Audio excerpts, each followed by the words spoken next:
What's going on, everyone? Welcome to Season Gaming Bitcast, episode 387. It is another fine Sunday of gaming, and we are back to talk about all things gaming and the industry.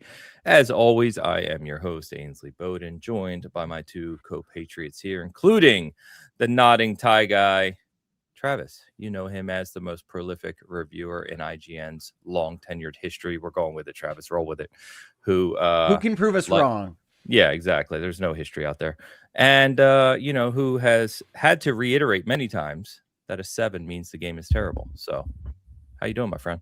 People do get confused on that point. They think it's decent or maybe worthy of play, and Travis has to tell them that a 7 should be thrown directly into the bin. Yeah, absolutely. That's right. Trash. My name's Paul Tassi, and I'm here to tell you that 7s are garbage. How you doing? I'm doing good. Yeah, I mean, sleepy as usual. You know how I go hard the night before we do this show. Yes, refuse to stop, baby. Can't stop, won't stop. I'm doing good. Can't stop, won't stop. Cannot stop. I'm not allowed to stop and won't stop. Therefore, I'm doing good. Nice to see y'all. We've got some sadly pretty more serious things to talk about this week, but here we go anyway. And of course, the hashtag Hung Hoagie is with us. How we doing, my friend? I hear you have some time on your hands for plenty of Hogs Notes. I do. I've had some Hogs Notes time because my family has all abandoned me to celebrate Father's Day. They are on a road trip across America. They are seeing the sights of our great country to go to parts unknown. And I'm by myself for a couple weeks just hanging on, feeding bearded dragons, and talking with you fine folks in between video game sessions. So I'm excited about that. I think it's going to be... bearded dragons is a euphemism, by the way. Hogue uses it quite often. So don't be surprised if you hear him feeding bearded dragons. You guys know what I'm talking about. Yeah. Oh my gosh. Yeah, that definitely. I definitely didn't just put an entire group of roaches in for my bearded dragon. Whoa. Wow. That's an advanced euphemism, but I think we all know what it means. That's a multi-day event. Yeah, that's crazy, dude. Oh, you nuts. You nuts, dude. You crazy for this one, dog. Oh, okay. I did get a new phone, so I'm still learning how to make it silent. So I apologize for any interruptions you might have. It didn't come through. Okay, good to hear. Or not hear, as the case may be. Well, happy Father's Day to you, Hogue. And I feel it's an honor to be able to announce to our audience for the first time that Travis is going to be a father. He told us yesterday. He's very excited about it. Is it triplets? Is that what you're expecting? I'm actually going to be father of the cosmos. So I will have 14 children, the Valar. So, yeah. Is that a role you can take on later in life? I figured you were father of the cosmos from birth. Look, we're all just dancing to Eru Iluvatar's symphony. So I do no more than he bids. You guys get it. I love the references we have on the show that like 4 people get. Probably. Yeah. Now, you're going to have to confirm this for me. That's Elder Scrolls? No, that is Tolkien. Lord of the Rings, my friend. Maybe I just didn't understand your pronunciation. And let me, before this gets away from us, I'm joking, everyone. There's a couple congrats in the chat. Is there actually? Travis is not having a kid. Oh, no. We joke with him about having a kid from time to time, but I think him and Dee are quite happy being kidless. He is the father of ties. Cool. Let him be. That's right. Yes. Ties are the only ties that bind me to my fellow man. No, I think I was thinking Elder Scrolls because that's my favorite bit of lore in games is that like that world doesn't exist. Like we know it's a fiction, but it's like the dream of a god. And yes. Actually, I guess Lord of the Rings has that in common. I don't know. But it wouldn't surprise me. I mean, they borrow a lot of stuff. The universe is a song in Lord of the Rings. I don't even think I knew that about Elder Scrolls. You got to read some books. Yeah, it is like a what is it? It's a god's dream or something, something like that, and very similar Dreamland the whole time. Yeah, and it's very similarly in Middle Earth, like the world of Arda is like it's called the Aina Lindale. It's like a song that the gods sang, and they sang the world and all of its events into existence. This is very deep lore for this early in the morning. This is pretty crazy. This is pretty wild. Well, there you go, audience. You don't get that from a lot of shows. You know, Elder Scrolls and Tolkien lore. Nor would you, to be clear. Where else are you going to find that? Tune in next week for C.S. Lewis, Robert Heinlein, and more on the Bitcast. Anyway, so this week we have obviously you see the thumbnail, the big conversation this week in the industry anyways around Xbox, and we want to kind of talk through some of the information that was reported this week, some of the rumors that are swirling, but more importantly really kind of talk about the source, which is Asha's memo out to the team. And we commented on it last week. Obviously a lot more swirled this week, and I think that this is one of those areas where the three of us and our varied experience in different places can offer a little insight into what to expect, and we'll see if we kind of align on what that looks like. But we'll be talking at length about that. We can finally get back to some of the games we've been playing and things we can recommend, because obviously with Summer Game Fest last week we kind of just focused on the shows, so we can get back to some of that. And I have a proposal, Ains. Can we name that segment "What to Expect When You're Expecting Layoffs"? Dude, I had the same joke, Hogue. Let's go, Travis. Wow. Jumped in there first. Good for you. Well, there you go. Yeah, sure. Let's do it. I literally, when you said, "Can I have a suggestion?" I was like, I've also got a joke here. And then you said my joke. Good for you. Hey, there you go. I'm too tuned into your wavelength, Travis. I was going to say, I don't know if that's good or scary. Yeah. It's a little of both, baby. Yeah. But anyway, actually, it makes me a little self-conscious about my joke, right? He's not a trained comedian, which means I'm a hack. It's brutal. I think I'm pretty witty from time to time. Yeah. I mean, yeah. Oh, sure. That's good. I waited until he drank. I was like, if I can nail this, we can get a spit take on camera. Not good. See, I am a hack. Fuck me. There you go. Spit take. But yes, it is for those of us in the U.S. It is Father's Day here, so happy Father's Day to all the gents and fathers that hang out with us on Sundays, or that are part of the SG community, of course. And let's get to a super chat. Say just that to kick us off. Don Lionheart, $5 super chat. Happy Father's Day, Bitcast. It's truly remarkable how Xbox manages to cause so much whiplash for its fan base. Great movie. Oh well. Almost done with Kiwami 3. Yes, he is a Yakuza fanatic. You say good movie at the word whiplash? I did. Whiplash. Unbelievable. Your brain is just spouting words today. Amazing. Because more people need to see Whiplash. I'm sorry. It's one of the best movies ever made. Go watch it. Won a bunch of awards. I know that. It's absolutely fantastic. Hogue really likes people being mean to their fellow man. That's what he looks for in movies. Definitely not the point of Whiplash, but I accept that is what most people know about it. Yeah. I do think there's some good father plot lines if you're looking to theme your movie viewing today. All right, fair enough. But yes, happy Father's Day out there. And Don, happy Father's Day. Well, you're not a father, but happy Father's Day to you anyway. We're just going to celebrate all over. So I just want thank you for the super chat. You've probably got a father. Happy Father's Day. A father of some sort, I'm sure, somewhere. Thank you as always, Don. And huge shout out to Gamefire, who is one of our regulars here, always hanging out with us every Sunday, which is super appreciated already. Went and gifted 20 SG memberships this morning, which is amazing. So Gamefire, thank you very much. And you can put that up on the screen now. Gamefire. Did we not used to be able to do that? I don't remember. That was not a button we could press before. Oh, I don't even remember, to be honest with you. Thanks, StreamYard. Yeah, thank you. So anyway, Gamefire, thank you so much. That is very appreciated. As I've mentioned many times, memberships here are a few dollars a month, obviously, to the channel, but that also means that 25% of that is going to Extra Life, which I think I actually need to send an updated thing over there. So thanks for that, and thanks for the reminder, and appreciate you being so generous this morning. Captain Logan from our friends over at the Expansion Pass. Captain Logan, $10 super chat. Me, just trying to pay back Ains for questionable favors performed in a hotel bedroom during SGF. I know what those favors were. Also, happy Father's Day. Can't wait to hear what you all have to say about the news. Chode. Thank you, Logan. Appreciate that. Yeah, we're not going to talk about the favors that were performed. That's, that's why not? Day. No. Tell us about the sexual favors, Ains. Whoa, I didn't see that word in there. That's it. we saw it. It was implied when he said that he's going to feed the bearded dragons in that room. No, you have to subscribe to my only Ains to see that. So sorry. Nice. Yeah. Only Ains. Very specific Yeah. niche. Yeah. Whole separate app because his follower base got so big they had to leave OnlyFans as a platform. The big joke is that 99% right. of the Ainses really are like Southern females. Oh, that's true. Also true.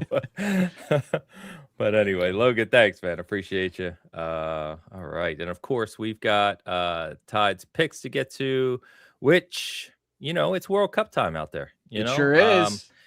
And first of all, go England. Second of all, pretty exciting games happening. Kansas City is one of the host cities, and it's a madhouse down there. Are they actually? So we've got It's Kansas just City's- every city the host city. There's cities around the country that have. It's LA. I think it's LA, Boston, and Kansas City. I'm pretty sure. Right? Also SF, they're here too. I don't think they They're are in they? Canada. Yeah, they're in Santa Clara. Really? Yep. Okay. Dude, I'm telling you. And I then they're can't also pretend I to know believe all you. the also in locations. Mexico. No, they're in Mexico City. They're in Toronto. I know those, but I And they're thought in there was only Jersey, 3 cities too. in I the think U.S. They were. Isn't the final in Jersey? There's just a whole bunch of. I don't know, but anyway, World Cup Tide picks, This is good informative content. Yeah, I gotta say that my head is a little off in this one. You look like you are the soccer ball. You look Yeah. extremely. You kind of look Ukrainian a little in this one.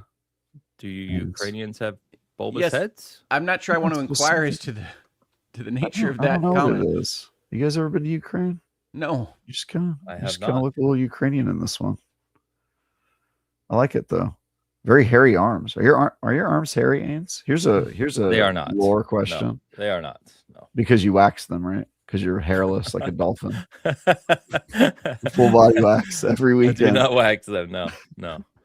Good. Yeah. But yeah, you I and don't Hogue look. you look good. You guys look like you're playing soccer, and I look like I'm in the middle of a soccer field while a game's happening. You were doing a sideline Yeah. report and a ball hit you in the face. Yeah, it's Mm. coming right at you, and you're kind of like intimidated by it, and you can see the eyes. Yeah. for Does sure. anybody wear glasses while playing soccer? Yes, but sports goggles. Sports goggles, which looks like maybe you have, Hogue. Well, maybe those are just regular glasses. Yeah, I think I have regular glasses in this shot. I had sports goggles when I played soccer. Yeah, I don't think this is going to work out for me. Yeah. For multitude Either way, I look are amazing. you- I'm going to ask for this hair, I think. I'm That's going pretty to bring it good, to my Hogue. stylist and say, By make the this way. happen. Yeah, it's pretty good. It's like Pixar hair. Mhm. Like, you've got that Travis's hair looks like his hair, which is, I mean, Yeah, it actually looks like my real head of hair. it They does. also, got Like, my, it's just- they also got my eye color right this time. Ains' eye color extremely wrong. Yeah, I look very odd. I lost this one this week for sure. like it. But Todd, thank you as always. Yeah, it's been. I've got someone on my team at work who's like a fanatic, and so she's kept us all up to date on the matches, and it's been great. It's been cool seeing some of the videos shared around and the camaraderie among all the countries, and it's been cool. It's been cool. I'm gonna look up how many. It's cities- 11 cities Yeah. in the U.S. I looked it up. Jesus Christ. Yeah, Atlanta, Boston, Dallas, Houston, Kansas City, LA, Miami, New York, and Jersey, Philly, San Fran, and Seattle. And then there are 16 cities total, 3 in Mexico, 2 in Canada.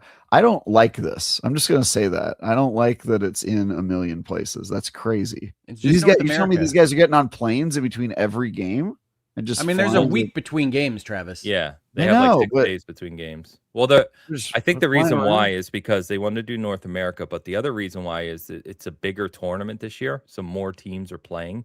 And so when you think about how many teams are playing and how many matches there are, like you couldn't do it in like 2 or 3 stadiums because it would take months. I just remember hearing like years ago, like, oh, SF is hosting the World Cup in 2026. And I was like, oh, that's cool. And then it turned out it was just like us and everyone else. Everyone's just hosting the World Cup. It's crazy. Yeah. Not They had everyone. Back in 94, we had games here in Michigan. Not in 2026. Yeah, they Oh, picked wow. certain stadiums this time. So there was the game last night, like the late game last night was here in KC. And it was like, who was it? It was Curacao and like Ecuador, I believe. And I was like, that's amazing that there's going to be like 80,000 people that came in for that game that are just in Kansas City on a Saturday night. So it's pretty cool. I think I got to see Colombia and Switzerland back in you want to 1994. attend the World Cup games, you have to like fly around. If you want to see one team, yes, you'd have to travel for sure. Wild. Yeah. That's why we have all those TikTok videos of like Germans going up escalators and whatnot in various airports. Your algorithm is very different from mine. This guy's watching German guys on escalators. Is that one of their fetishes? Is that what a fetish is? Okay. Oh man. I will say the algorithm is very aggressive of late. Like if you just hover over anything, it thinks that you love that and gives you 4 million versions of it. Yeah. Oh. You keep hovering over those Germans. You know me. he's just checking. I just want to know what they're up to. You gotta keep an eye on them. You never know. You know what I mean? I have one because my Hogs note is really about tracking Germans, so it's gonna come back around. Very good. I have a friend who he's like spent years curating an algorithm on Instagram so that all that he gets is videos of Dominican guys getting their haircut. he loves watching these videos. He sends them to me all the time. I have seen many Dominican men getting their haircut, and I mean, I don't know. People are into strange things. There you go. Yeah, so a couple funny, some people talking about well, one's not funny, but a couple things about World Cup. So Ade, shout out to our good friend Ade. Weird fact, Carlos Escobar was unalived after that game in '94 after scoring an own goal. He sure was. Yeah. Actually don't score an own goal in the World Cup. Yes, I believe that was actually against the U.S., right? So that was the U.S. game that they lost because of the own goal, and then he like goes back because they don't make it to the knockout stage, and like I think he's dead before the tournament even ends. Now that's all from memory of the mid '90s, so correct me, people with Wikipedia. Yeah, I don't remember either. That's efficient being a fan. You gotta love that. And then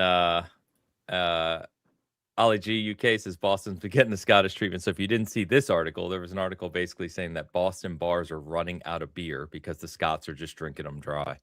And it made me laugh thinking about Beer Fest. It actually had me watch Beer Fest. I've revisited, I think, on Saturday because I was laughing about when the American team shows up and, everyone makes fun of them for being drinkers. It's quite funny. But yeah, if you've never drank with some Scots or some Irish, you're going to be in for quite a time. Also, shout out to @42071 who said Morgoth added jazz to the song and it brought chaos. Just wanted to shout out that I saw that. Technically, he was Melkor at the time, but I'll give it to you. That cosmology gets super confusing. It sure does. Not that. But anyway, are you guys real boring and just rooting for the U.S.? I am a fan of the U.S. men's national team at soccer. Yes. I mean, what other team are you going to root for? Some other England, country? Of course. Come on. I'm definitely not going to root for England. Yeah, you got to root for the king. You're definitely not. So why the definitely not? Because for one summer at some point, all I could hear was that song about bringing it back, and it's coming home. I don't want it back. I want England to not have it. I mean, they're not going to win. About bringing it back. It's coming home is the proper... I apologize. Yeah, get it right. Damn it. There was one summer where I just heard that song like every 2 minutes. And I was like, no. It's because they were doing very well, and as England has tended to do in the World Cup, they stepped on a rake and blew it. But yes, that is their thing. Damonite says on a rake and blew it is very funny, by the way. Just the visual of stepped on a rake and blew it, and then they blew it. Yeah. But anyway, hope everyone's having a good time and enjoys it. It is obviously like one of the biggest world events. So if not the biggest. So it's fun to get excited about things. Enjoy the soccer. What, Travis? I said not for me. It's not. He's just dissing random things, Ains. You can let him go. Of course, yeah. I mean, we know that. I'll stick with my Tolkien lore. Thank you very much. He doesn't much care for putting balls in nets or anything related to athletic feats. No. But anyway, let's go ahead and actually get to some games, boys. Yeah, so we didn't have time last week. Yeah, athletic we didn't have time feats, last by week. the way, is the other thing in Hope's algorithm. Germans on escalators and athletic feats.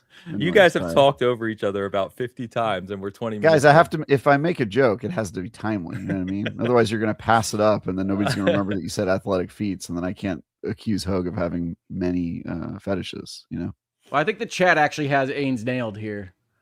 supporting England and being an Xbox fan. Yeah, I don't know why you got to put me on blast all day. Yeah, I think I said this really early after meeting Ains, but I was like, Ains, I think you are a hipster because Ains likes all of the stuff that is unpopular. I can't remember the list at the time. Like but Halo. At the time, it was like, Hey, don't bring Halo into this. I mean, well, the weird thing is Halo is unpopular in the world nowadays. of FPSs now. It's like a niche game. Yeah. It's bizarre to think that you might be right there, but you yeah, might be. No, it is mostly weirdly right. correct now. Yeah. Yeah. I bet you there's a certain age range that loves that game though. Anyway, let's get into some games. You want to talk about video games, Ains? Let's do it. Yes, I would like to. Go ahead. Someone hit me with something you've been playing over the past couple weeks we didn't talk about yet. Okay, I got one. I want to talk about this game called Bistro. That's Bistro spelled like a beast. Yes. Like a creature. Let's card battle, baby. My kids are so on me for all my games featuring card battling. It's just what the indies love right now, kids. You got a card battle. It's easier than making live action or like, real time game mechanic combat. You can, and it's often more tactically complex. Yeah, usually. How about you talk about the game? So the game, you play a fox who cooks food for heroes, and it's a cozy game where you're doing like gardening, and you're also eating chickens' feet that grow back every day, and it's like their eggs. Their legs just fall off at the end of the day, and you cook them up, and then the creature stays alive, and they grow new legs.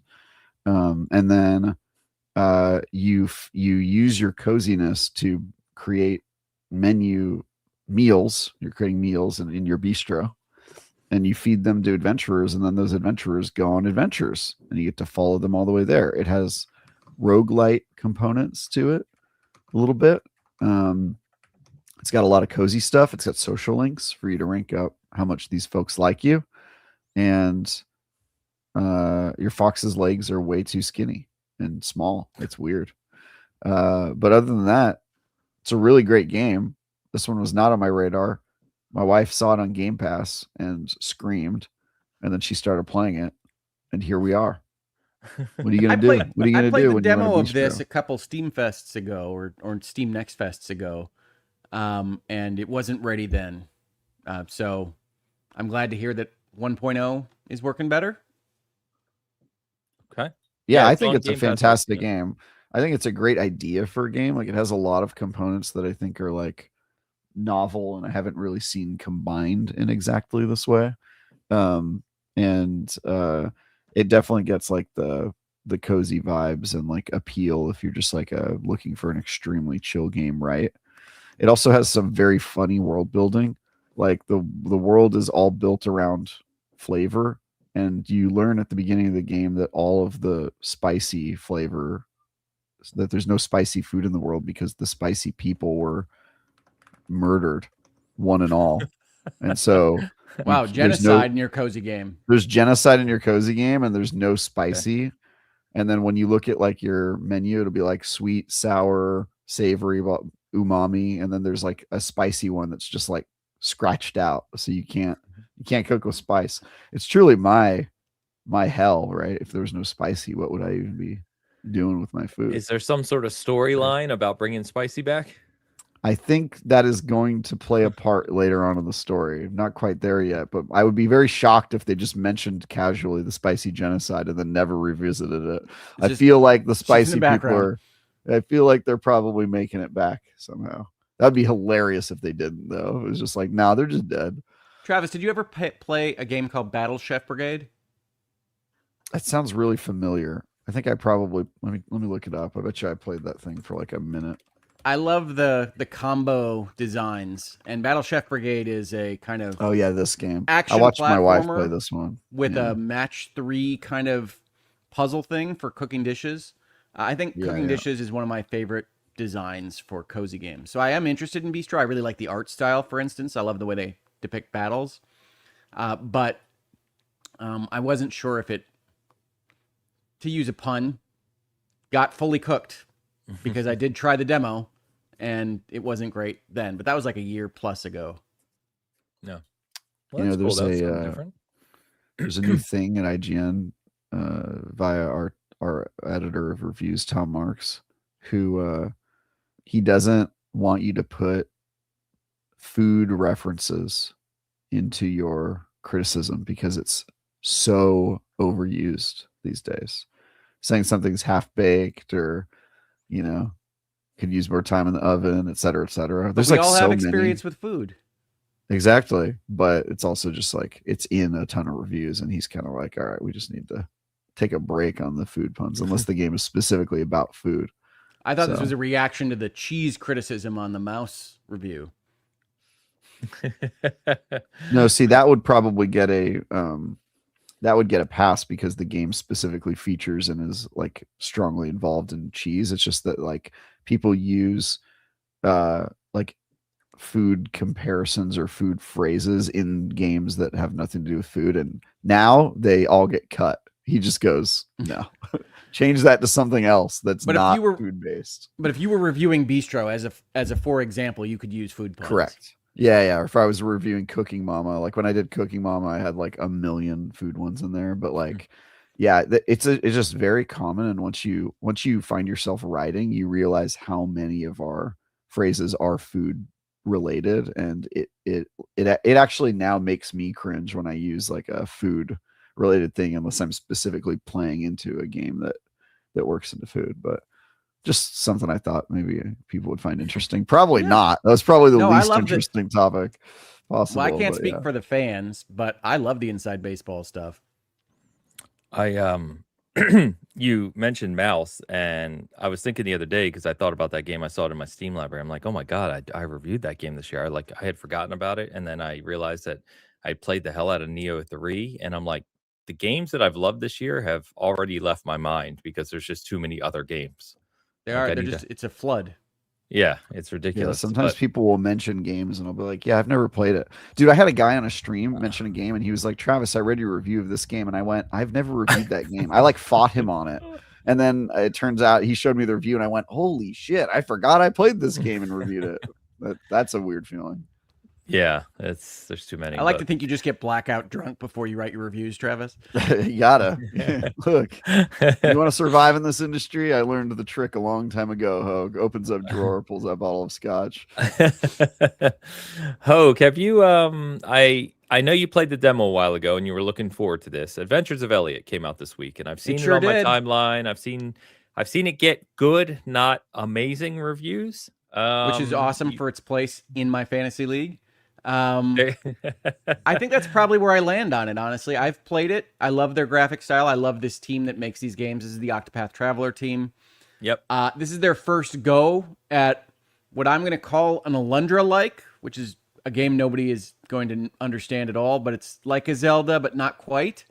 It is good, but it is, I mean, it's too easy for me, so I can't even imagine how you guys would interact with this game.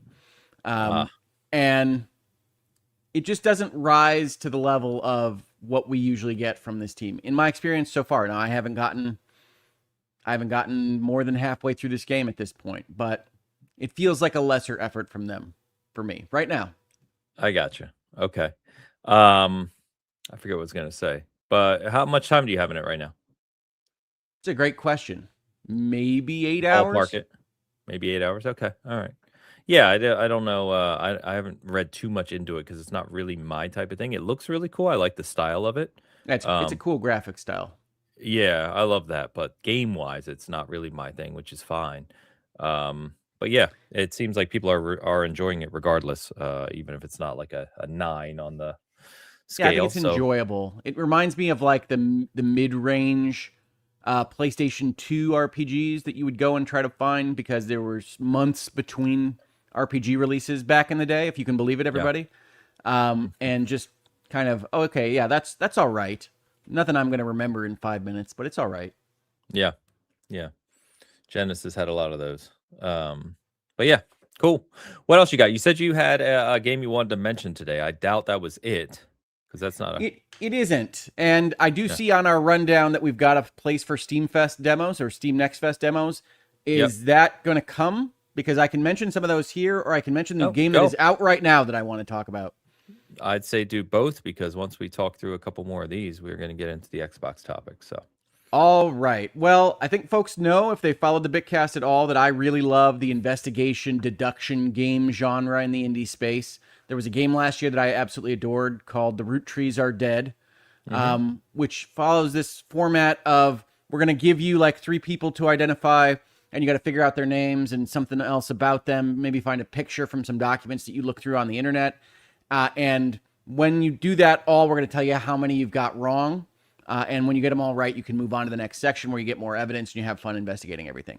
Well, there's a game that came out, I don't know how recently, maybe a week or 2 ago, that I have been absolutely just enthralled by this week, called The Rat Line. All one word.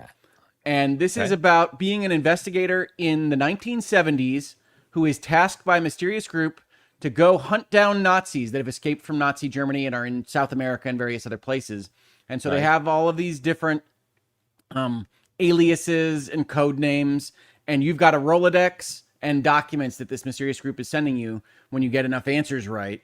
And basically it's the same kind of format as The Root Trees Are Dead, or one of my favorite kind of board or in-person experiences, Sherlock Holmes Consulting Detective. And it's just really, really well done. Really, really enjoyable. Love hunting down Nazis, seeing the group probably kill them behind the scenes. We don't exactly know what they're doing to them when we find them. But just a really, really well done game. Absolutely been taking up all of my time this last week. So check out The Rat Line. And I've also been kind of dipping my toes into what this company has made in prior games. They've done other investigation games before. The Rat Line is the one that has jumped out at me the most. So I do fully recommend it. Probably my favorite game of the week. Awesome. There is a demo as well, to your point. Oh, is there? Fantastic. Yeah. Play the demo. Can't go wrong. There you go. Awesome. What else you got? Any Steam Next Fest demos you want to mention? Yes, I have one demo for a game that's coming out very soon that I absolutely adore, called Corsair Cove. I'm sure this is a surprise to you guys from my proclivities.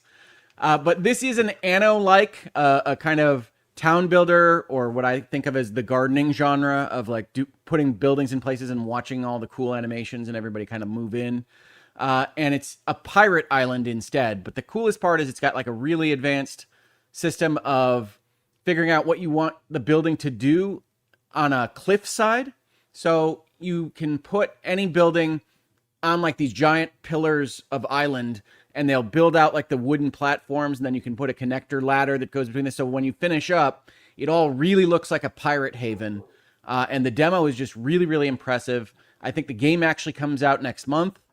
So I'm really excited about this game that I hadn't heard of before Steam Next Fest, which is what Steam Next Fest is all about. So that's one. Pirates, city building, really cool tech. It's just my wheelhouse, baby. So check that one out. The other one I wanted to mention is a game called Dive or Die. So this is like a Dave the Diver if Dave the Diver was also fighting Cthulhu. And so you've got your diving elements where you have to go and survive, and then you bring back resources to keep your village going and get new divers and try to avert the apocalypse. I think it's in demo form right now. But really cool graphic style. Apparently I love diving combo games. Thanks, Dave the Diver, for bringing that to my attention. But highly recommend the demo. I think that one also comes out relatively soon, also July. So I try to keep my demos to, in general, I try to keep them to release dates of some kind, because there are a lot of Steam Next Fest demos that are just like, we're out when we're out. But I also try to aim them at closer things as well. So check that one out. Dive or Die, Corsair Cove, water and piracy. Enjoy. Yeah, there's demos on both. Dive or Die is July 21st, so a month from today, actually. And then Corsair Cove is July 31st, so just over a month. But there's demos on both, so yeah, check them out.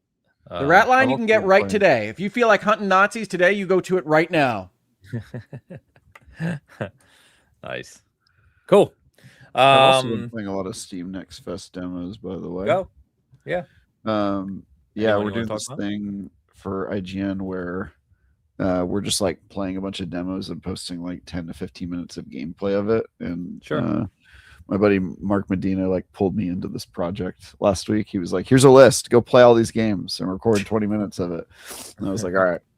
So I played a bunch of them. One of them was Mortal Shell 2, which Ains, you and I both reviewed the first Mortal Shell, so this was a cool one to get a sneak preview of. And man, they first of all, that world is super weird. I think the sequel's significantly weirder than the first one even.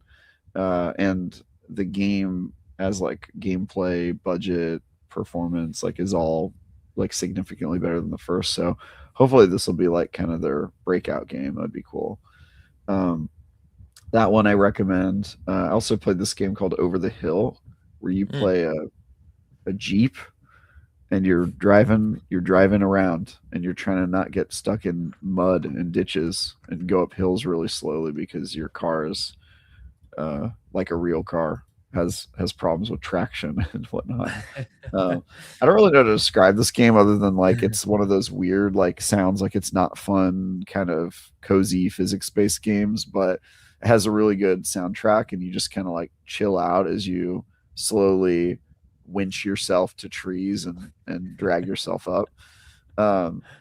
If you liked the part of Uncharted 4 where you just drove a Jeep through mud, this is that as the entire game. It's just that section.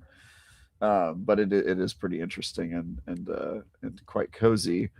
Another one, there are so many games on this list. I played a lot of games this week. Mistfall Hunter is kind of interesting. Again, it's weird talking to you guys about these games because I'm used to saying what I think about a game when I post it, but these I just posted gameplay, so this is my first time actually thinking about how I felt about the games. I wasn't really thinking about it while I was playing it. Yeah, Mistfall Hunter is like a extraction based kind of third person action RPG with like Souls-like elements. That one's weird. I don't know. I think people online are generally enjoying that game more than I am based off of me like looking up afterwards. I kind of didn't really enjoy my time with it, but it was PvP or just it has PvE? It's PvP, PvE. Okay. So it's like most of the time you're running around killing things and looting, but like there are other players and you can just murder them. I certainly did. And then take their stuff and then you like extract out of there. It's an interesting Okay, because I love Steam recommendations similar to games you've played, Marathon and Elden Ring. I'm like, well, Yeah, I see it in most cases. Those are a little different from each other, but okay, it's like if Elden Ring were an extraction shooter. It's like literally that type of okay type of thing. So it's kind of interesting. I think its idea and format are better than like its actual gameplay or execution, and especially the world building. It also, I assume it's made by an Asian studio because it does that thing where it has about 12 more lines of dialogue than it should, where they're just like reiterating the same shit, and you're like, oh my god, bro! Like, yeah. If I weren't recording footage, I would have just been slamming A to get through all the dialogue because I was just like, this is. It takes them so long. A, folks, put it in the hashtag. So bad. That means something different to Hung Hoga, Yeah, I understand. I slam A when I feed the bearded dragons, if you guys know what I mean. That's good though. Yeah, I mean, there's tons of demos out there. I haven't even gotten the Mortal Shell 2 yet, but I had a couple people obviously ping me about it. I was like, oh yeah, I've already got the Deluxe Edition pre-ordered, and I'm excited about it. So I also ended up playing that game for an hour and didn't reach the end of the demo. So I don't know how long. I love that feeling. It seems like it was pretty long. The demo could just go infinitely, and you don't know. Yeah, and I was like, cool. I kept expecting it to be like, thanks for playing the demo, like it does in most games, and I was just like, God, I'm just still doing stuff. When am I going to get to that part? Well, funny enough, I have it up right here on Steam, and it says grants access to the opening hours of the full game from the prologue into the first explorable region. So that's cool. So I was in the first explorable region doing stuff, and I was like, all right, I need to stop. I've got like 8 other demos to play through. It's got nearly 2,000 very positive reviews already, and it's just a demo, so good for them. You can review the demos on Steam. Yes, you can. Because there's if they set it up to be a separate application, which is one of the reasons why if you buy the game later on, it doesn't always pop to the top of your library. This is a like noted thing I have with Steam. is that they have these separate applications for the demo in the game, but they're like tied together somehow.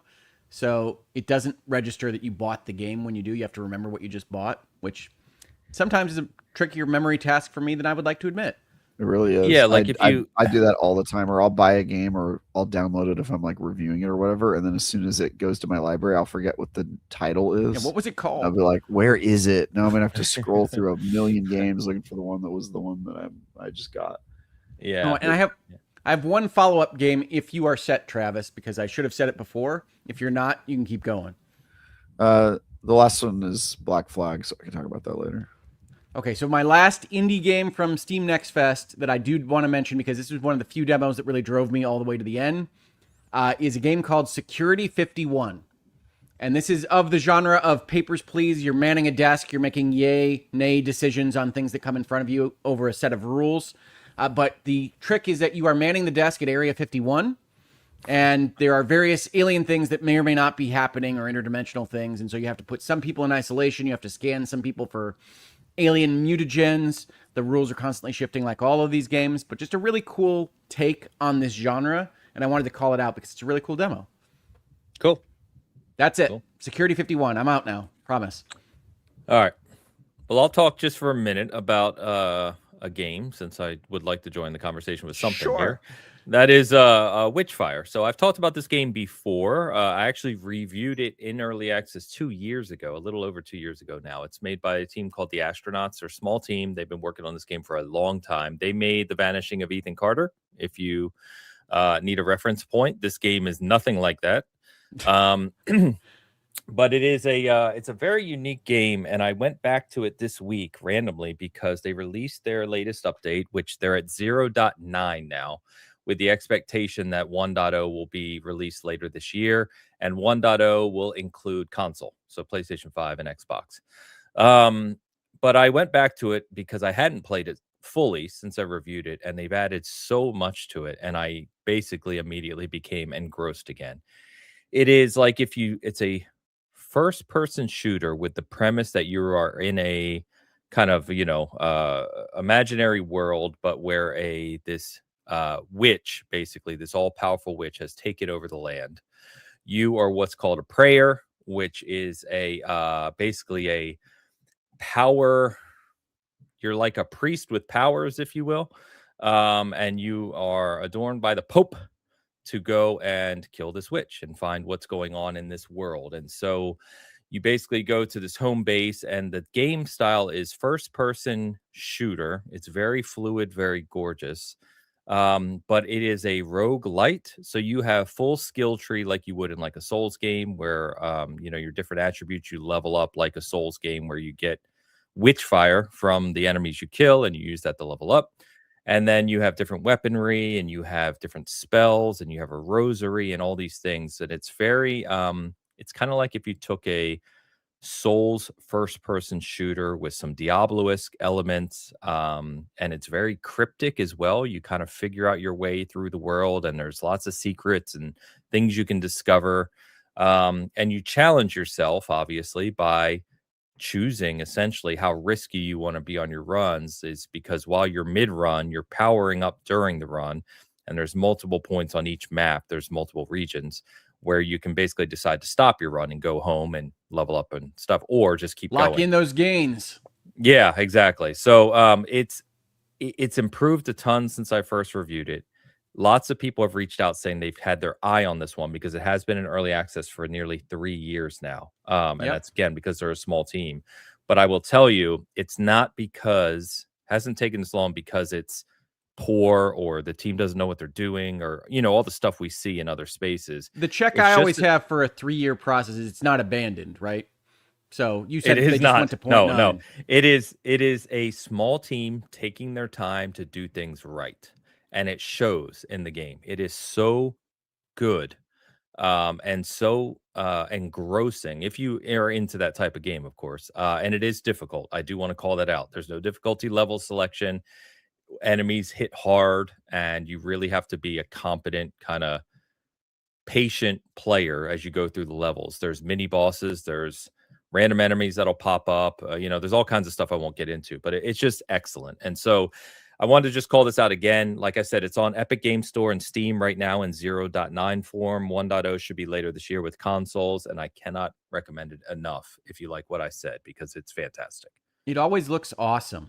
It always looks to me like the evolution of Remnant 2, which I know we've talked about. It's a lot actually, here. that's a good kind of reference point a little bit. Doesn't have as much, it's not a loot game. So, I mean, there are things you pick up and find for your inventory, but it's not like you're looting weapons. You're basically researching and unlocking them, and then you can improve them over time as you play. Okay. Yeah.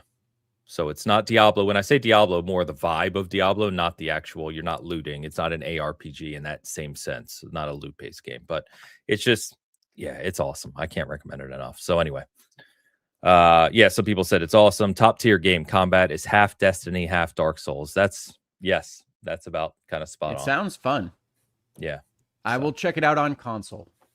Yeah. I'm looking forward to it as well. So anyway, Travis, you quickly mentioned, before we get to Xbox, you quickly mentioned Black Flag. Is there resynced? Is there any further comment or update you want to make there?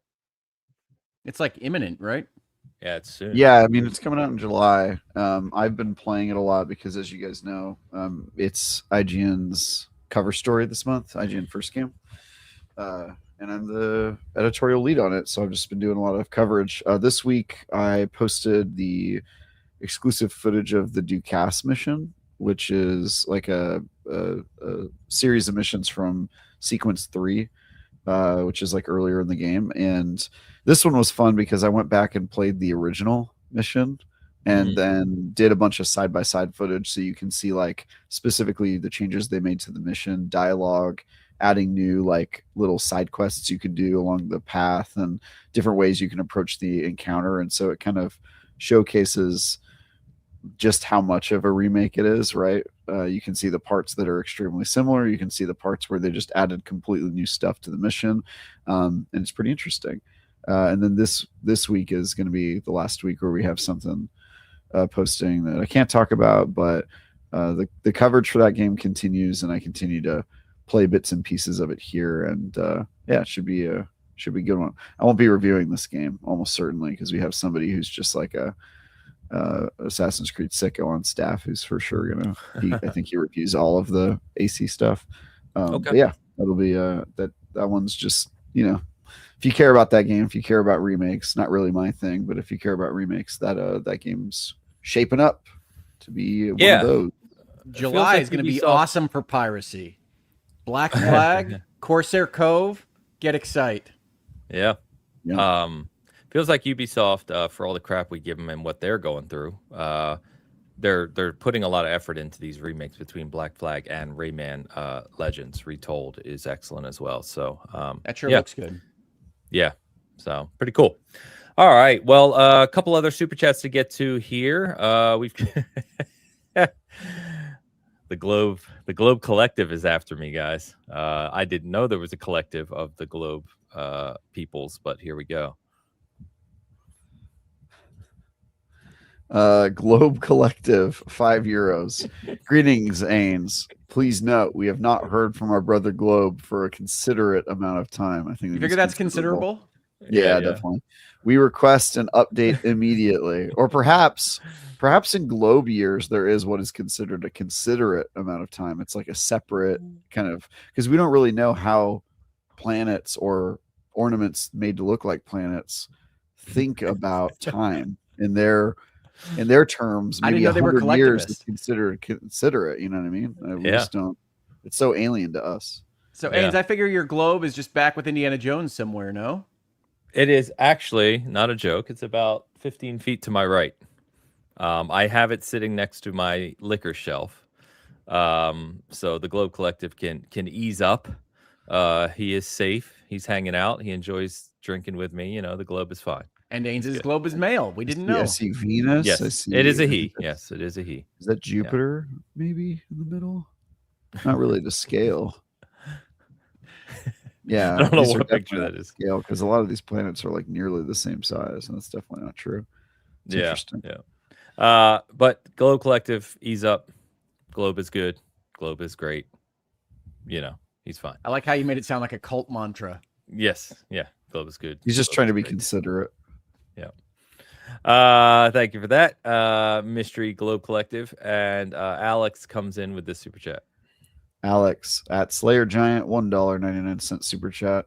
Where were you when Xbox's 15th 911s hit? I like that he watch said it. 15 911s as plural, and you said 15th. Yeah. I think both might be true. Xbox's 15 yeah. 911s. I see. Yeah. Yeah. You better watch it, Alex. I don't know how I feel about you talking about 9/11 so blasé about like that. You know what I mean? That's the U.S. of A. You're talking about there, bub.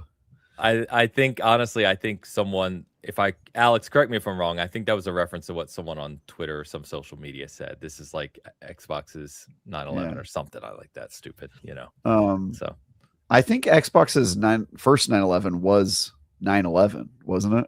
Because that was like right after they were out launched. by then, yeah. Yeah, it was like right after they launched. So their first 9/11 was the actual 9/11.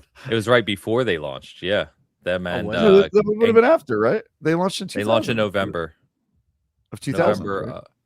Oh, was it? I thought it was 2001. Yeah. I'm thinking of Xbox Live. Yeah, you might be. No, it was the year after. I think it's 2001. I don't remember now. Which we're gonna go through the power of the internet, and it's 9/11 or Xbox. November 2001. Yeah, my memory cannot be this bad. It can't be this bad. It's 2001. So really, Xbox is a product of the post 9/11 era. Well, but so is GameCube. GameCube and Xbox launched 3 days apart. That's how I think of GameCube, as a response to 9/11. Yeah, me too. Yeah, I mean Pikmin. I think the undertones are pretty obvious in Pikmin about the. Yeah, I mean I knew what they were going for there, and I didn't appreciate it. I'll be honest. The thing in media I remember the most is that a brand new show called 24 was going to come out, and they had a plane crash in their pilot, and they had to edit around it. They had to edit around it for their release, and the result that you can see right now, if you go find the pilot to 24, is just a mishmash of plane scenes that don't make any sense in the way that they were structured. I remember reading about that. That's funny. Yeah, there's like a bunch. There was an action movie that I think involved like a tall building getting blown up, and that movie just got like canceled, even though it was like fully filmed and made. There's like a bunch of interesting kind of, you gotta bob and weave when you get some attacks like that. Pretty crazy. Yeah, but Alex, we're going to go ahead and get into it. So let's get into the Xbox piece. Just as a reminder before we do, please, if you're joining the conversation, share it out, please. Share the link, hit that like, do all the funny things that we like to talk about here. But let's get into it, guys. So, we commented last week about Asha's memo to, she started, I think, a couple weeks ago with We Are Xbox and that whole thing. And then there was this internal memo that went out about talking about the state of Xbox as a division and, the realities of having some hard conversations around what's going to be needed. And then we get various reports from Schreier to The Verge and, various places reporting that, hey, a lot of buzz around closures, shutdowns, negotiations happening with a variety of studios, from Compulsion to Ninja Theory to Double Fine to Arcane to Turn 10 to all these, other studios. Obviously, Xbox, a lot of studios. So I wanted to talk about, because I feel, again, that, this is where the three of us have played in various spaces in the real world. And so you read a memo like this, and I think, Hogue, you and I commented on this last week briefly, to basically say anyone who read this memo and knows corporate speak, which the three of us are very familiar with, you can read between the lines on a lot of these things. And I've had a lot of conversations offline this week with other friends in the gaming industry and stuff.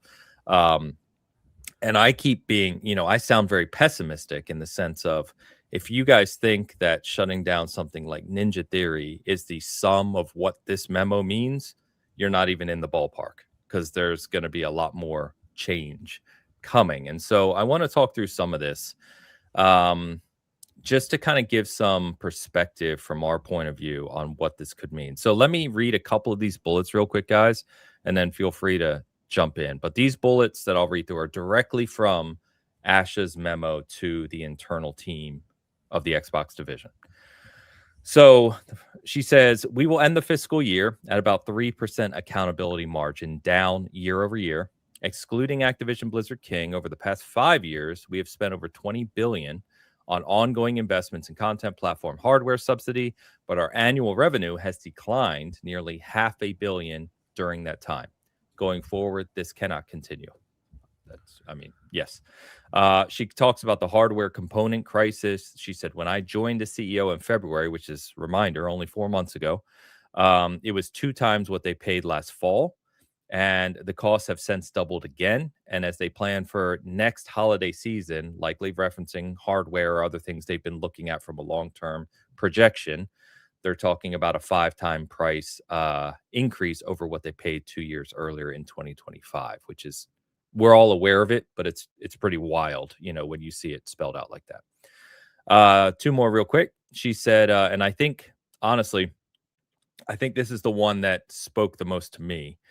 We expanded our studio system, great word there, when we needed a pipeline of content to meet multiple strategies across subscription, streaming, and devices. In the process, we have found ourselves overextended as we executed on changing strategies. This is so corporate, in a landscape of more readily available content. We are the fortunate stewards of industry-defining franchises that have enormous potential and player demand, but we have not adequately funded them to compete and win. I want to come back to that. At the same time, as we saw this past weekend at the showcase, a reliable pipeline of first and third-party exclusives and new IP are critical to our success. We need to reassess. Yeah, we need to reassess the balance between these and our investment priorities for the next 5 years. Lastly, she says, for some of you, these realities will be surprising and even frustrating to discover. We won't succeed by hiding hard truths. I mean, that's fair. Nor will we succeed by doing the same thing and expecting different results. Like the everyday wins mentality from the first 100 days, we will sprint to make progress against hardware, content, experience, and services together. Let's reset for a stronger Xbox and build the #1 gaming and entertainment company. It's good emphasis, Ains. So,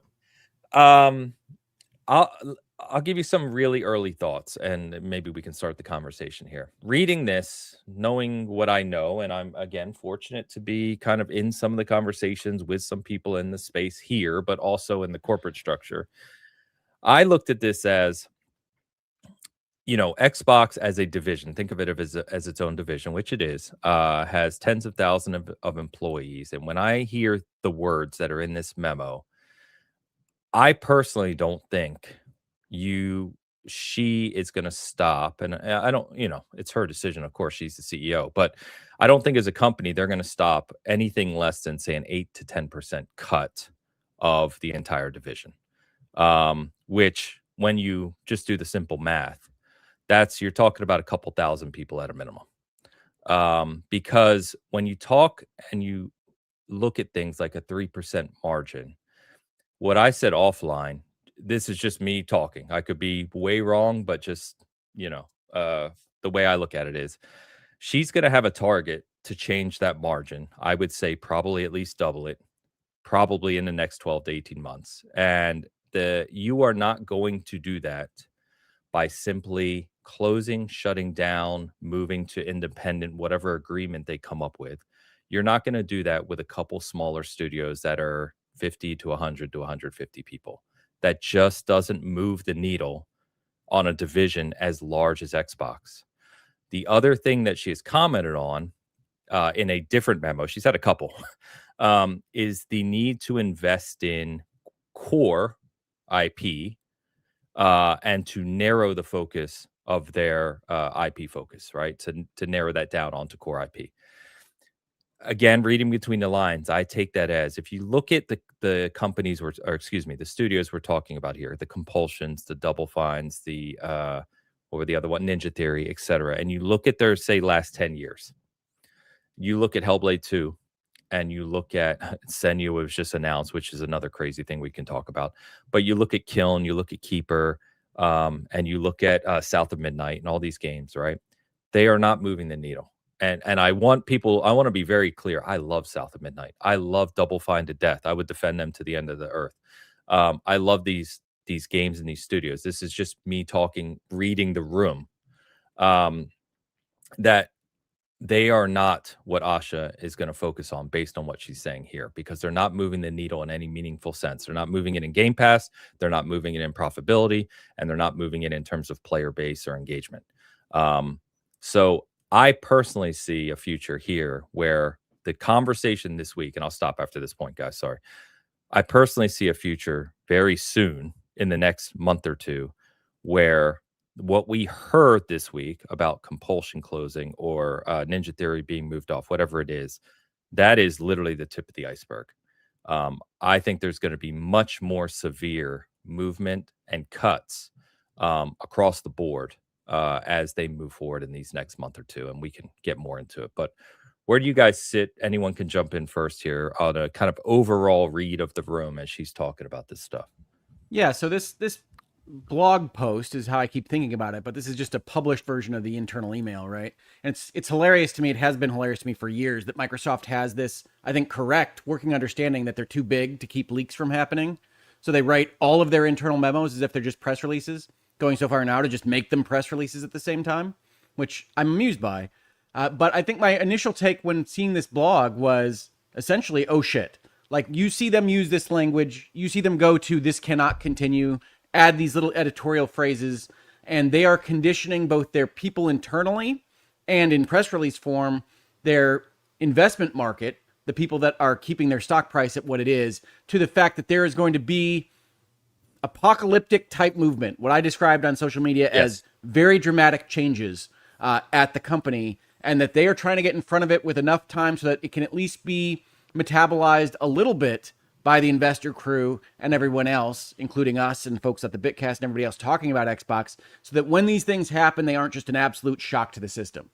And so I said when I read this the first time, literally, oh shit, because you just don't see giant corporations go out with this kind of note very often. And it's like, no, that one's serious. And I think we do lose some of the resolution there sometimes because people react in that same fashion to a lot of littler stuff. And I come on shows like this one or other shows that I appear on and I say, no, it doesn't actually say that. It's not really that bad or what have you. This one was immediately a neon sign of, nope, they're upending the Xbox system. And honestly, my bet is that Asha was told that that drastic action was likely going to be necessary when she comes on, if Microsoft is playing fair at all. And we don't assume that necessarily, but she would otherwise be resenting it in the background if she wasn't told this. So the other big ticket item, the 30,000 foot overview item that I have on this is, oh, okay, she's brought in as the change everything savior CEO. And I don't know that I fully understood that until I really saw this messaging go out, that they feel like they're in the complete wrong direction. She's come in to go and right the ship, turn the Titanic, and it's going to be messy to do. So those are the top line big milestone items that I saw. But yes, everybody that's taking this seriously and says drastic action is coming, that is accurate. This is the kind of thing that goes out as a flare for, we're going to run aground right now. So get ready. It's going to be messy. Agreed. Yeah, I would be really surprised, Ains, if doubling the margin was the goal. I would be willing to bet it's probably going to be even deeper than that. I think she's probably got to hit like 10% by 18 months, 2 years would be my guess. And I think go ahead. I don't want to cut you off. I'm sorry. I was going to say, yeah, I agree with you. I think it's her goal personally. She's saying, at least externally, that she's not being held to a goal. But you know as well as I do, she has a goal, right? So, yeah, I agree with you. It's probably more aggressive. Yeah. Sorry. It is interesting to see. And I mean, Microsoft loves a decimation. I would not be surprised if it was like a 10% cut overall. They'll probably make people stand in a circle and draw colored stones. In case you didn't notice, Microsoft's run by Roman generals. They're pretty punitive. Sorry, I love the decimation process. Anyway, your references today are all over the place, but please continue. Even punitive is a pun there. I mean, he nailed them all. Thank you. Anyway, I think we kind of all knew that this was coming, right? Like we've heard reports for a long time, and I know we've talked about it on the show many times about Xbox's unenviable position in the market. I think Phil was right when he said that like Xbox lost the worst generation to lose because of people's digital libraries. I think the strategy of like going the Netflix model and just like putting as many games on Game Pass as you can, and probably spending money out the nose to do that. is clearly not worked out for them. And it's an interesting thing. I think them being a little bit more resilient and focused is a good thing, but obviously, it is a bummer to see them spend all that money and time and acquire studios, and now those studios' fates are hanging in the balance because of consolidation, which we all talk about kind of not liking here in the industry, or at least I certainly have no love for it. I was going to say, hold on before you put words in mouths here. Yeah. I mean, I don't think any of us have positively talked about like, oh yeah, it's always good when there's fewer companies, but you know. As the lawyer in the room, I would never use always on any of these statements, but I think it's often a saving grace for founders and people that have bet their own livelihoods on putting these you make a together. business to sell it. Yeah, I get that. But yeah, I mean, like, nobody's gonna cry any tears for Tim Schafer. He's done all right. What? Yeah, I would cry tears for Tim Schafer. I'll cry tears for Tim. He's a very good person. But yeah, the I think you see this is the downside, right? Is you have corporate ownership, your business no longer belongs to you, and not only does that I think take something special out of the type of creative risks you can take because you're not beholden to a power that is very risk averse, but it also means that when the chips are down, your studio might not exist. Now, I'm not the type to really bemoan things not existing. I think sometimes destruction is the best path to creation, and sometimes a studio gets destroyed and then 10 new studios from those developers pop up in their place, and there can ultimately be good effects, but it's never a fun experience to see something that you love corrupted over time and eventually destroyed. But that is business, isn't it? That's corrupted over time. Yeah, and it is, right?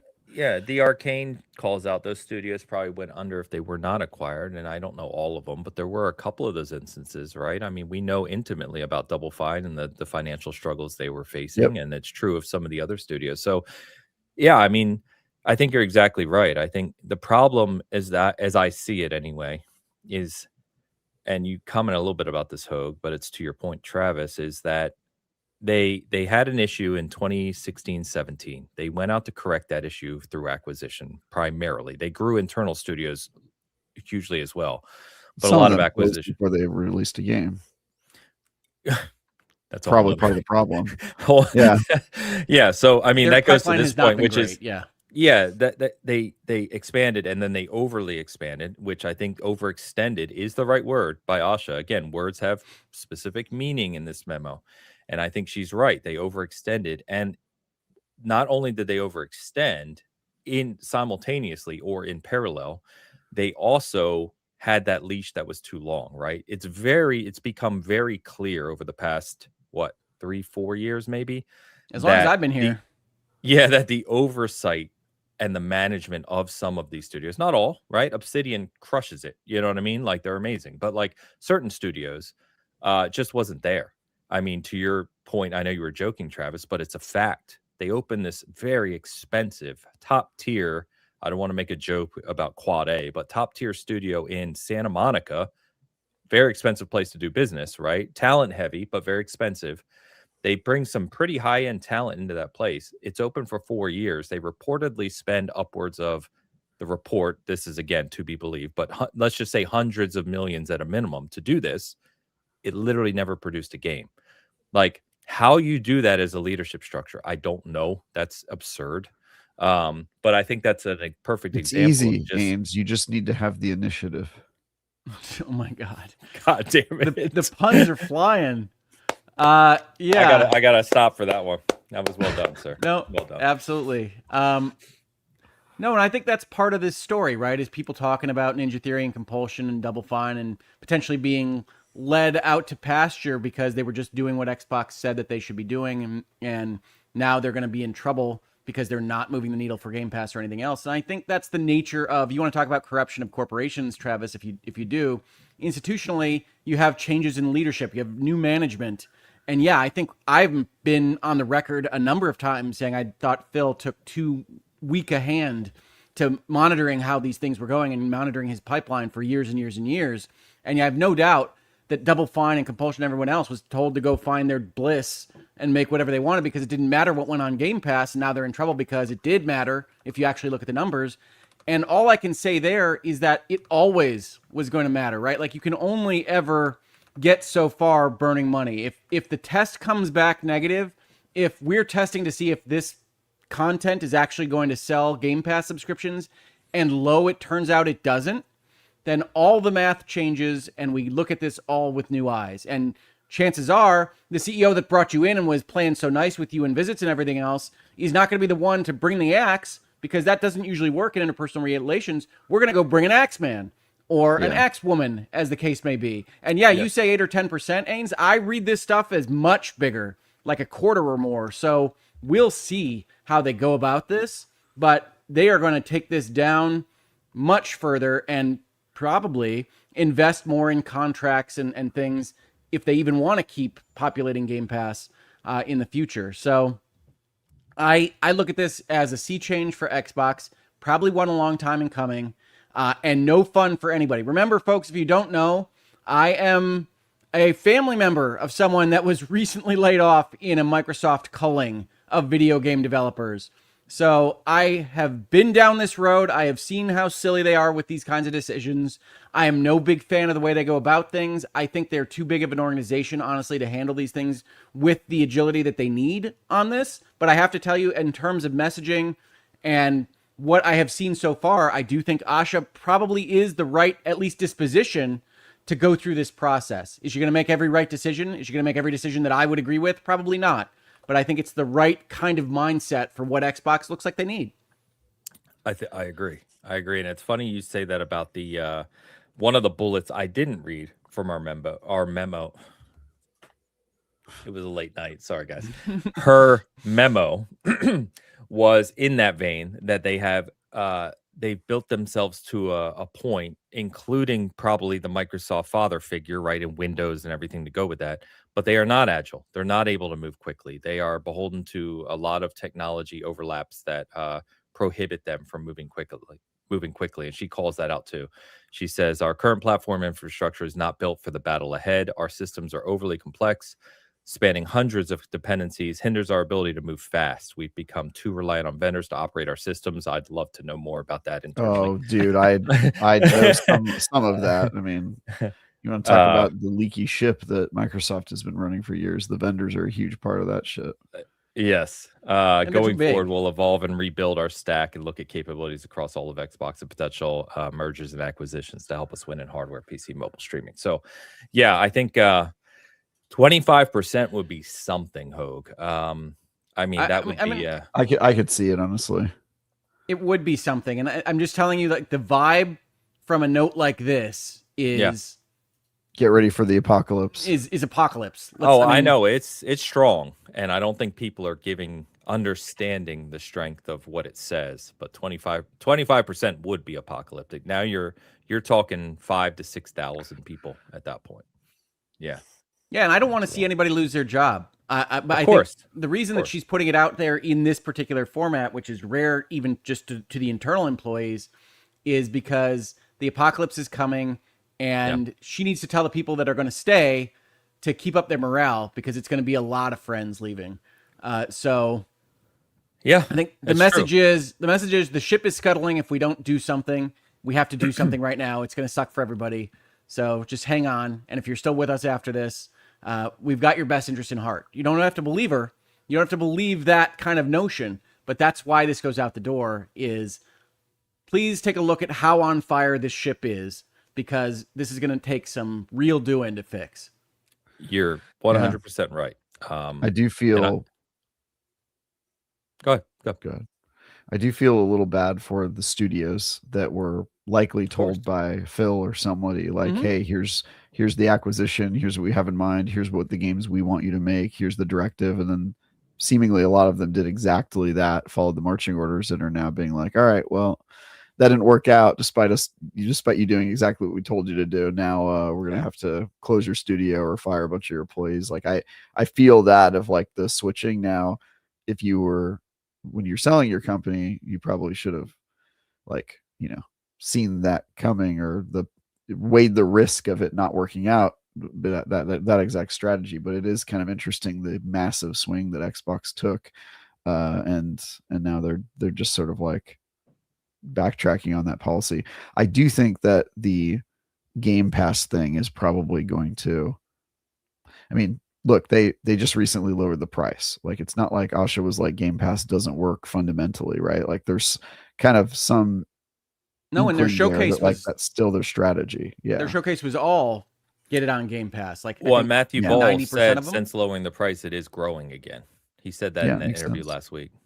Yeah. Yeah, it makes sense. Um, And I do think, now that they're going to have more exclusives there because they're pulling off of other platforms and stuff like that. Like, I think there is a version of Game Pass that can work. I mean, remember how much of goodwill course. they had when it was $10 and everybody was Mhm. stoked on it. Obviously, they were losing money at that time because that's what you do when you build a subscription service initially. But I think there's a version of it that works. I just think that what they were doing, trying to like jump the line straight to being like Netflix sized and just sort of like creating a ton of content and not doing a lot of like vetting of that content, ended up really biting them in the ass. But it's gonna be bloodbath, man. This is why, don't work for big organizations. That's my message Well, really to it's everyone. I mean, the biggest. yeah, this is the biggest, but that's a good segue to what I was going to say, Travis, because to speak from some experience, I've been through multiple mergers in my career. I've been through multiple rifts, they call them, if you're not aware, right? Reduction in forces. And I went through a big one, not probably as big as this, of course. This Microsoft is, or Xbox is gigantic, but pretty big, thousands and thousands of people. Just 3 years ago, less than 3 years ago now, and it was rough. It was very similar to the way the three of us are talking about this. It was, we're not in good shape. We're not in good shape financially. There's going to be a lot of cuts. We need to have hard conversations, and people who go through this stuff, can tell you about it. But what I will say is, as much as people don't want to hear it, and as Hogue rightly pointed out, you can believe Asha, you can not believe her, you can hate her, you can do whatever you want with your opinion. Of course. If this is the state of Xbox, as she calls it, and by all, obviously, it is the state of Xbox, she's not lying here, then these decisions are a necessary reality, as hard as they are. And Almost made for they're, her, to be honest. for the most part, yes. I mean, she was very clear that obviously when she came in, this is the writing on the wall, if you will. But there is, people don't think, and it's hard. Sorry, I'm not saying this well. There is a future where this action happens and there's a reset, where Xbox is in much better shape in a couple years' time. That is possible. That's the Now, dream. it's hard, and as a hardcore Xbox fan myself, I think anyone who hung around Season Gaming and has watched this for a while knows I am. It's hard to get excited about that, especially obviously with people being affected in this way and studios being affected in this way. Because, to going back to Alex's joke earlier, we have seen this from Xbox multiple times. And we're And seeing it from everybody simultaneously. Like the industry is going through a contraction and it's no fun. Agreed. Yep. Yeah, to be clear, as we say all the time on this show, this is not just Xbox. This is just the focus of the week. But And if um, sorry, yeah. no, I was just going to say that I think what's troublesome, at least anecdotally, and for fans like myself with Xbox as a brand, is because of Daddy Microsoft and because of their all-in investment, then retraction, then investment, then retraction. We have seen this multiple times over the years. And it's like, you hope they get leadership in place, whether that's Asha or not, I'm not sure, that can execute on a retraction like this that is targeted and meaningful and impactful in the way they want it to be, to where in a few years' time, Xbox is strong, their gaming portfolio is strong, they're growing, their revenue is at a place where Microsoft isn't hounding them to retract, all of those things. And it's just, I sit here today and I feel bad, as you guys said, for these studios and people and everything else that happens here because of just leadership decisions that didn't work out. You can talk about hindsight all day long, but as we say here all the time, your senior leadership at these companies matters. It matters a lot more than I think people realize. And as much shit as senior leaders get, good senior leaders change the course. I mean, this is an obvious statement, but they fundamentally change the course of what happens here. And if the Game Pass bet had worked better, and different Even decisions marginally were better. made, Yeah. yeah, if different decisions were made over the last 2 to 3 to 4 years, we wouldn't be having this conversation today. Excuse me. No, and it was a bet. And I if mean, I think characterizing it as a bet is accurate. I know we've talked about it like that in the past, but they were trying a play. They were out of the game that was being played. They had lost. They lost the console war. And so they said, we're going to take our ball and we're going to play a different game with it. And they had this notion that the math was going to work out in such a way, but you can't figure out whether it will until you go through and try it. And they did. And the tests have come back and it wasn't as successful as they would have hoped.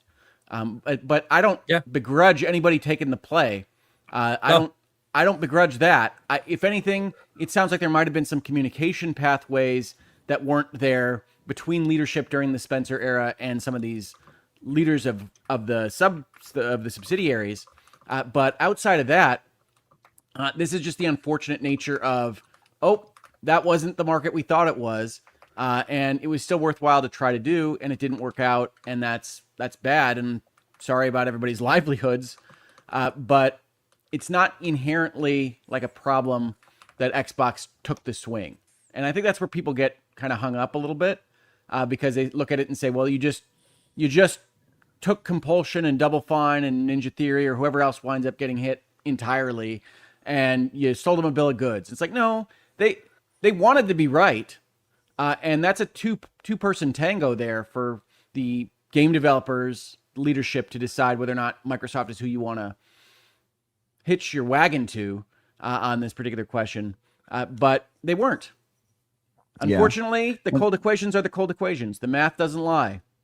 It also looked like they were going to be successful with it for a minute there. I feel like there was a period of time where the wind was at their back. They had a little bit of momentum. I feel like I think they were. The removal of the exclusives, I think, was probably helping their bottom line, even if it hurt like their long-term kind of like console ownership. And I think if maybe a different set of circumstances and economic conditions, and like they kind of faced a perfect storm of things that like challenged this business model that they were trying to build. And I think that is ultimately what led to them being like, all right, this is like long-term, not really going to be it for us. But I could see a world where things happen slightly differently or in a different order, or they tried this a little sooner, or maybe the silicone problem didn't happen or whatever. Like there's a version of this business where like it was successful. I think some of it was dumb chance, and I think some of it was the exact execution of their strategy, and it sucks. And I do ultimately think like gamers are going to lose because of this. Like the whole regression on exclusivity is shitty. It's just shitty for consumers. Like some of the stuff that they're doing, it feels like we're going backwards in the industry, which, so that part is a bit of a bummer. But you know what? I don't agree with that. I actually think that a walled garden competitor is going to be a stronger industry in the long run. But you know that I sit there on the opposite side of the table from you on this question. But yes, I think that this is going to suck. It is. Yes. But I think that there's a chance that Xbox comes out stronger, as Ain suggested. Now, you have to kind of have certain faith that they're going to surgically cut where it's appropriate, that they're going to get the cancer and not hack off a limb. And that's where you don't have to have faith in these people. I don't know them from Adam myself, but the mindset is correct. And what I worry about from when you go down this road with companies and you get messages that are a little bit like this one is, the ship is on fire, but we don't really have the internal fortitude to take the steps that are going to be necessary here. So we kind of half crash over the course of a half decade. And they are definitely not going to do that. She is brought in. She is the hatchet man. And she's going to be hatcheting. So it's better than the opposite. It really is, but it's going to suck to watch. A clean cut for sure. Yeah. Well, if I could try my hand at a transition, it could always be worse. And rather than losing 10 or 25%, you could lose 50% for the second time in 3 years. I Pretty know good what you're talking segue, my about. friend. Pretty good segue, my friend. Speaking of which, I'm sorry to cut your segue off. Bungie? Yeah. I'm sorry to cut it off because we have a super chat relating to the Xbox thing. So I want to get fine. that before we jump. But shout out to the 200 plus hanging out with us concurrent. Appreciate it. Yeah, we're still going. We got a super chat relating to Phil here, which I think Phil is worth commenting on in the sense of leadership in this conversation. Claw117 offers $10 and writes, public opinion is going to be very damning against Phil. I always remember Hogue saying in Defining Duke that he was avoiding conflict and saying everything was fine. Look where that got them. Right. Well, it was in particular in that episode, it was a point of pain for me because I have seen so many kind of soft-handed leaders of major corporations essentially lead them aground, lead them into the iceberg, let the ship stay on fire. That's kind of what I was referencing earlier. And I do think Phil made a lot of right decisions. I honestly think he saved Xbox, and I think that shouldn't be missed as part of his biography. But this is going to be a rough chapter in that same biography because I just don't think he had within him the desire or skill set to go and demand what needed to be demanded out of the pipeline that he built because he wasn't hired for that role. He wasn't hired to run 24 developers when he came onto that job. So I just don't think he had it in him. And we talked about it in Bitcast in the past, but there are different CEOs, there are different leaders for different age ranges for your company, right? I'm in the entrepreneurship space. I'm in the venture capital space. There are CEOs that take you from 0 to 10 employees. There are CEOs that take you from 10 to 100. There are CEOs that take you to IPO. And outside of Usually that, not the same person. no, they're almost never the same person. Yeah. And you try to make everybody happy and make sure nobody's getting screwed over too much in the transitions. But yeah, there are people with different skill sets. And I don't think Phil ever had the skill set to go and be the guy that pounds on the table and tells Double Fine or whomever that actually what we need you to do is this. Because that is not the message that we ever got from the reports on Phil Spencer and his developers. Yeah. I do think Okay. like Phil's, I think they won't be kind to him in terms of like the second half of his tenure because of the results and the ultimate conclusion that was drawn. But I do think like his ideas were correct. Like exclusivity does suck. Like accessibility in games is a good thing. Game Pass was a good idea. Like backwards compatibility. Like you can kind of go down the list and you're like, yeah, I mean, all the stuff that he fought for or envisioned the industry going to is like positive things for Agreed. regular gamers. Unfortunately, that doesn't always meet with the business realities. And I think that was a conflict that was coming forever. It was just a matter of like, can they weather the storm like one of the tech startups and be unprofitable for 15 years until eventually the model works itself out? And I think there was some of that. You guys are from San Francisco, so you don't know how freaking normal that is in the place that I live, but that's like basically the default like mentality is like, yeah, Amazon wasn't profitable for 25 years. Like that's, you got to do that. That's just the way business works. And I think they tried their hand at that. They're just a different type of business in a different type of space where those realities aren't.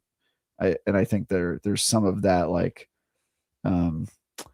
that friction of like the legacy business and the old, the massive corporation kind of, bumping up against like the tech adjacent culture of like, hey, it'll kind of work itself out. You just build a good product and the dollars will make sense later. And that it just, they either weren't willing to hold on, or maybe they were hoping that, when you're $1 trillion company, you can afford to have losses on the books for 20, 30 years before you turn things around. I'm not really sure what the ultimate logic was, but I think it was more of a like experiment, like Hogue said, that maybe they knew was like 50-50 shots on succeeding, and they took the shot because you can afford to do that when you're $1 trillion company. But Yeah. Yeah, and they're not going under anytime soon, so they can't afford to do it, but they got to fix it. Yeah. Yep. Yeah. I'd be willing to bet. Like it also seems, by the way, guys, a lot of this like number stuff, they're like cutting aside Activision Blizzard because they're just viewing it as like almost a separate part of the business. Well, it's a Black Swan event. I'm wondering if Xbox overall is like much healthier, and they're just looking at the not Activision Blizzard King part of the equation in terms of like their calculus for the parts that they're cutting and where the problem is. It's kind of interesting. I don't think that's right. I think the reference in the post that we saw was to make sure that you don't take the cost of ABK against the revenue generation of Xbox, which is proper. That is the right way to think about the financing there.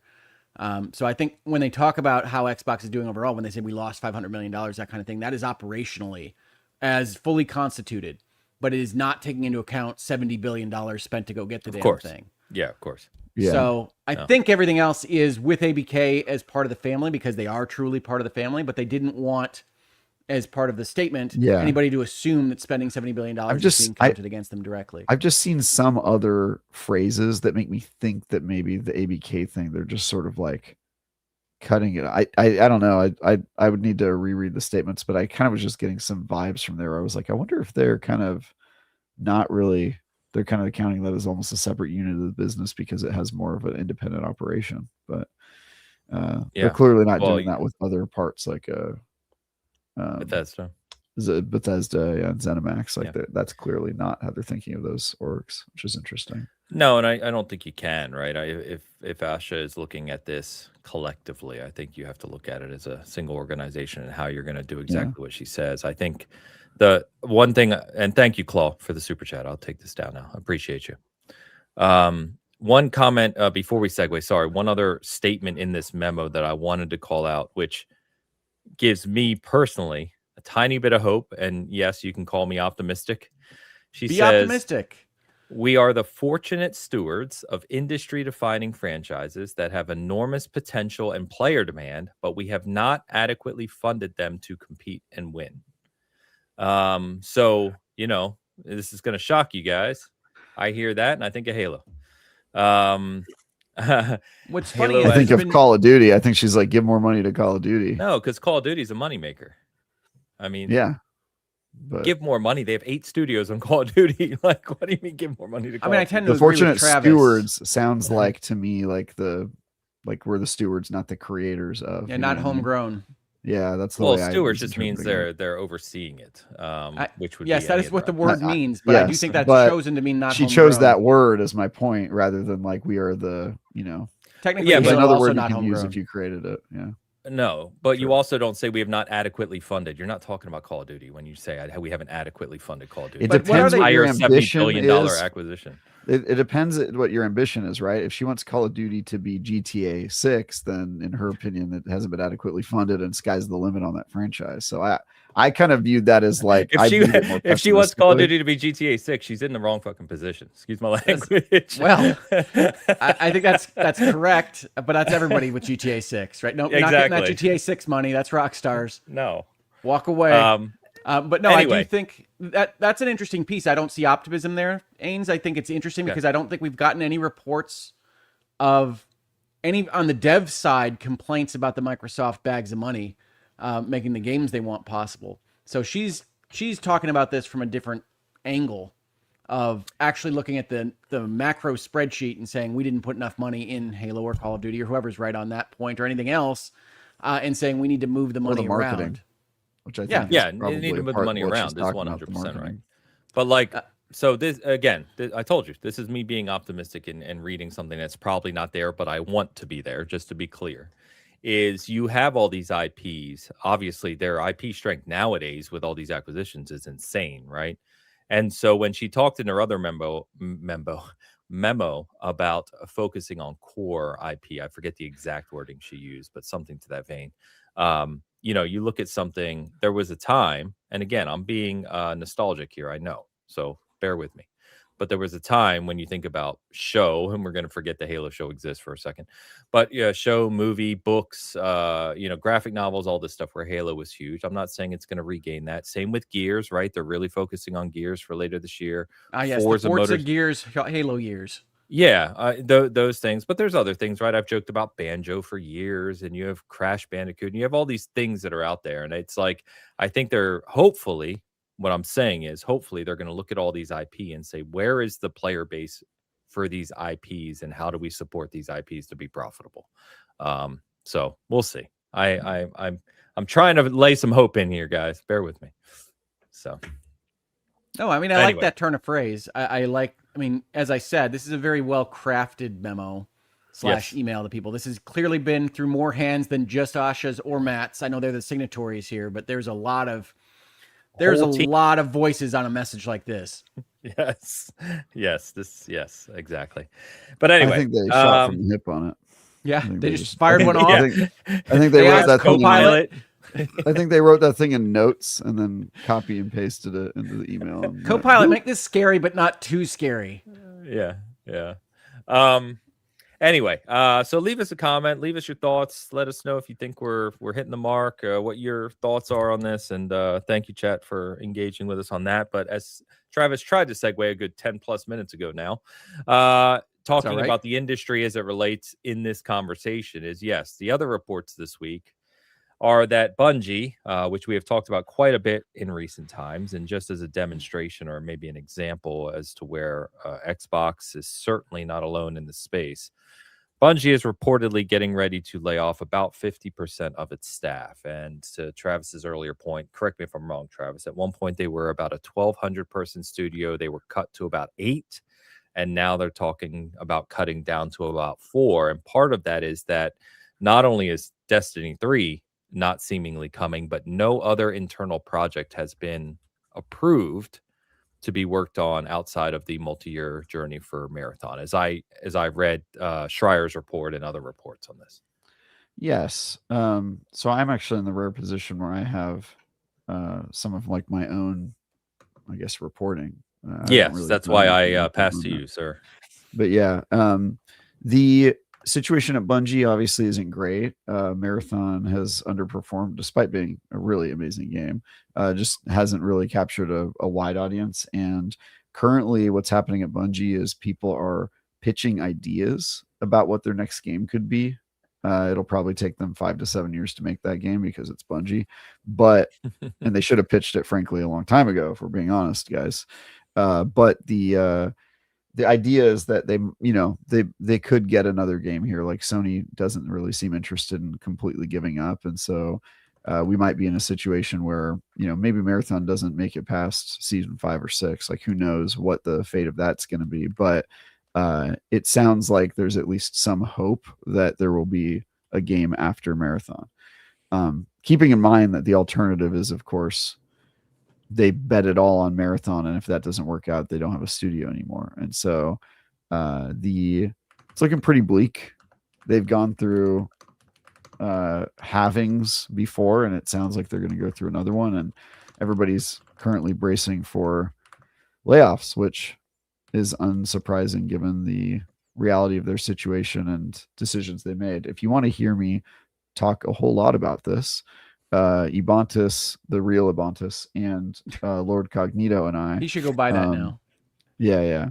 Ebontis and Lord Cognito and I did a final episode of our old Destiny podcast this week, The Last Nice. Word, where we finally bid adieu to both the game and to that podcast, and presumably each other. I don't plan on seeing those guys ever again. Like deliberately not? Just avoiding them? Yeah. I just don't want to. Just don't want to do it. So yeah, if you want, you can watch that where I say my thoughts both on the death of Destiny and the decisions I believe the Bungie made that led to the current position they find themselves in, and a little bit of speculating on what the future looks like for them. But it is effectively kind of the end of, obviously Destiny's done. They're not even hot patching the last update that they came out with 2 weeks ago, and so that's sort of the end of that. But it was very cathartic to see those guys and chat one last time. But yeah, it's a bummer. I like Bungie. I've always liked them. I like pretty much every game they've ever made, and it sucks to see him in this position. What's that? Oni. Yeah, of course, Oni. Oni's awesome. You don't like Oni? I don't like Oni. I mean, Oni's fine, but it's pretty lame. But going back to leadership matters, look at Bungie. Yeah. Oh, boy. Just another example. Frustrating. I agree with you. And we've talked at length about Marathon. I'm not going to harp on it here. I'm still playing it multiple nights a week. I played it last night. It's so good. It's just so good. And it's, again, we've said it a million times. It's a niche product. And in fact, what's her name?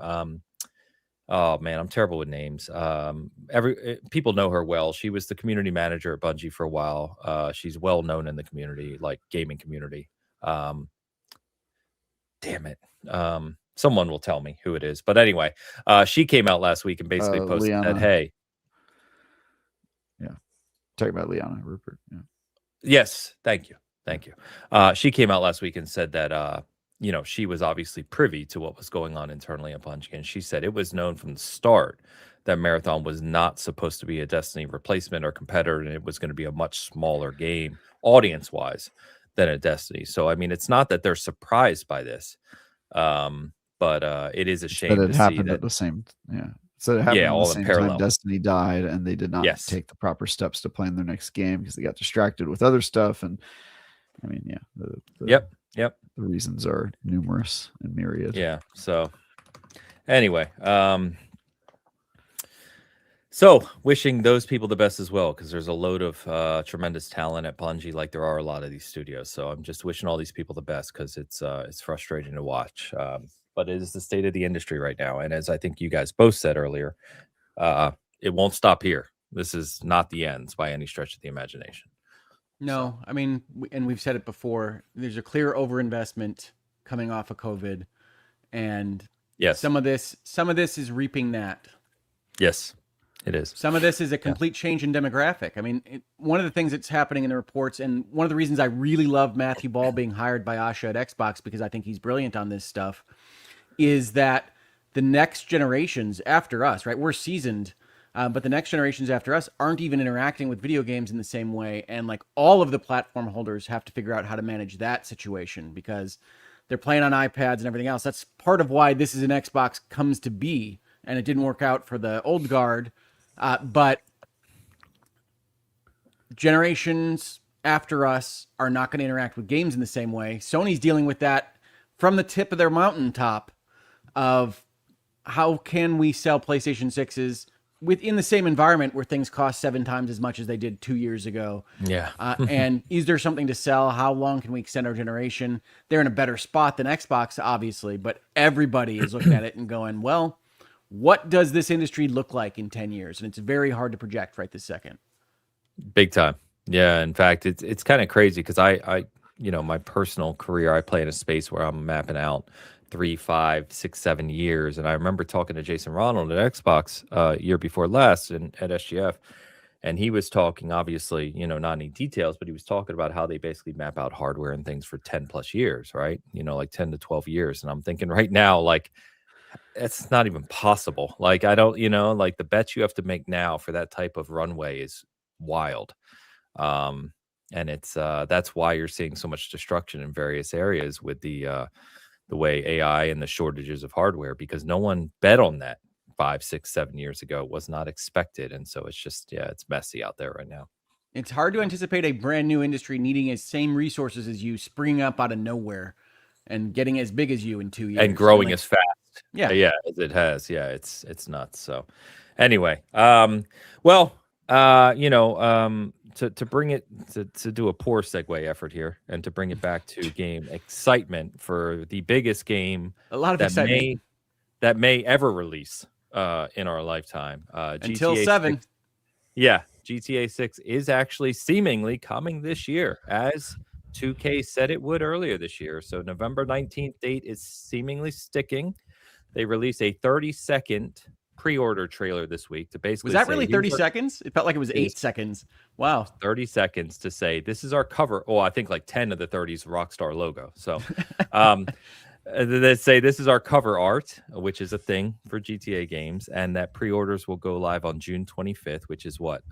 Thursday, I think. Yes, it's Star Fox Day. Sorry, GTA 6. My priorities are in order. That's insane. Insane priorities. So give me my little furry Muppets in starships. I told these guys when the trailer released on Thursday, I said, I joked with some of the other guys in the community. I said, this 30-second trailer of nothing will have 10 million views on it. Guess what? It's been 3 days and it has 10 million views on it. Whoa. It is not nothing. Okay? It's the logo. What? I'm interrupting you because you said something crazy. Travis is letting his impulsive thoughts take over. You just have to let it roll. Whoa. So let me ask you guys, be honest here. Don't act like you're know-it-all, Travis. But did you know that the cover art for every Grand Theft Auto, the upper left was always a helicopter? I had never noticed that. No, I did not know that. No, when you sent us the link and said, I guess it begins to the teaser, and it just said cover art revealed, I was like, I'm betting it's a segmented cover of different pictures in cartoon form of this place. Like they're all the same. So no, I didn't know there's the always a helicopter is featured helicopter so in the upper prominently. left, which is weird. I didn't know that.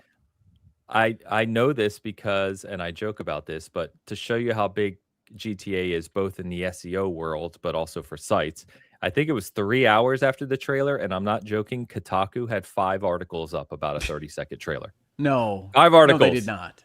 You think They it has anything to absolutely do with did. SEO? They absolutely Good did. job, AI back in Kotaku. But anyway, Travis, you've talked about your hype for this game. I think everyone, if we're being realistic, as we've said many times, this game is going to be the nuclear bomb. But it's starting to actually feel real, which is weird, right? Yeah, no, the pre-order date is real. Like Yeah, that's it's 5 months away. We have a new GTA coming out. Look at Travis. D's like, I I recognize really wish that I could face. see his Watch hands out. when he makes that face. Yeah. Very good. Yeah, that's my feeding the bearded dragon's face right there. I'm not going to let you corrupt my lovely relationship with my bearded dragon. Yeah, that's right. Yeah, you give him those roaches, baby. You give him those roaches. Nope, this Cool. is unacceptable. Yeah, no, I'm very excited for this game. I had no doubt it was coming out this year. I have reasons for that, both personal and professional, that I believe that to be true. But yeah, obviously stuff like this, like a logo, doesn't excite me, but it does. I just like when large swaths of humanity are all excited about the same thing. Like, you think about the Game of Thrones era where everybody was talking about every Monday morning about what happened in Game of Thrones last night. And I feel like those cultural touchstones are becoming rarer and rarer as the monoculture dies its last breath and everybody's watching shows and playing video games that are completely different from each other. And so whenever we get a chance for everybody to be happy about the same thing, I'll include the World Cup in that. Like, it is unifying to see everybody caring about the World Cup. And I think Grand Theft Auto is the best thing that we have about the best World Cup equivalent we have in the games industry, right? Absolutely. Like, it is kind of the thing. And so it kind of reminds me in 2007 when Halo 3 came out, and you still see documentaries and videos about how incredibly unified the entire world was around being excited for that game. And I think Grand Theft Auto is one of the last like massive games that absolutely everybody's excited for that we have left, and that's cool. It's cool. Agree. Yeah. And is it going to be good? Yeah, probably. It'll probably be amazing. It's going to be immersive and expansive. Am I going to enjoy it? I don't tend to love Rockstar's games, but it's going to be a really cool toy at minimum. That's okay. That's okay, baby boy. You can be quiet. You can just I just look at him as like, go gentle into that. Good night, Hogue. It's not even the stories I go to GTA for, or even some I like better than others, but just the sandbox nature of those games. And to Travis's point, it is one of those rare times, more rare now than it was in the past, where everyone comes together for the same thing. And I'm excited to live through, as silly as that sounds, to live through GTA 6 launching, because that week and the lead up to it, its launch, and then people talking about it, to Travis's point, is going to be fun. It's just going to be crazy. Yeah. What do you think the price will be? I was going to ask you guys that. So I see a lot of people talking about 2K is going to make this an $80 standard edition game with obviously with hundreds and collector's editions and shark cards and everything else.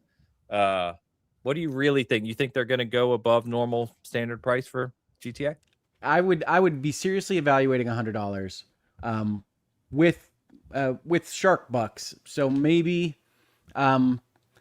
having a standard that looks more like a normal price, but that doesn't make sense to anybody because of the package that is at the $100 level. Like, just really funneling towards $100 being what we're trying to sell. Yeah. I think they'll funnel toward a more expensive package, but I would not be surprised if the first like bombshell announcement was that like GTA 6 is confirmed as like a $60 game or something like that. And they just went like full bore for it. I could see them just doing something like that because it's Rockstar and they can do whatever the hell they want. I think that would be cool.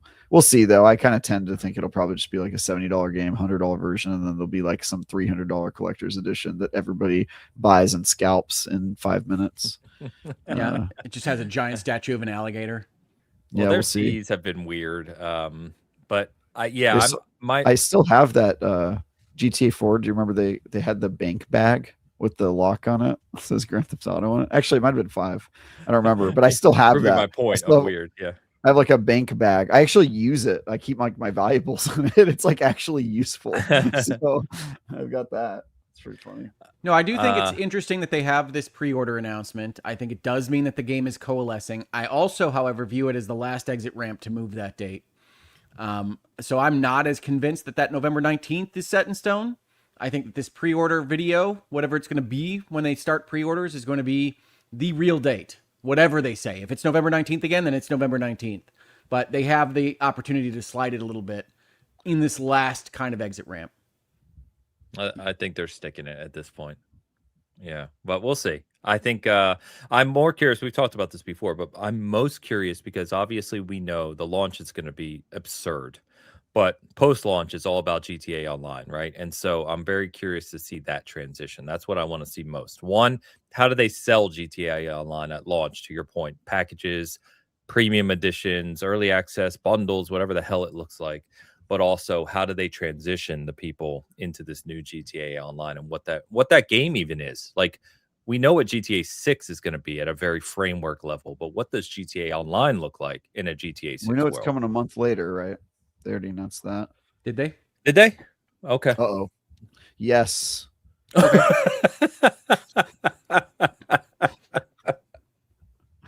Or they might have. They might have. My memory's not what it used to be. I mean, that's the same thing that they did. That's what they did with 5. Yeah. So yeah. I mean, that would make sense. Yes. Yeah. Yeah. Which we'll makes move the on to selling some it super as a chats, bundle. Travis. Yeah, let's move on to some super chats. All righty. All right. Because one of these, I think, is Don being absurd. Let's start with the normal one. Don the Lion-Hearted offers $2 and says, "What do you think the GTA 6 collector's edition let's take a guess. will be?" What crazy ass thing is going to be in the CE? I think it'll be $250. That's my Okay. guess on the price.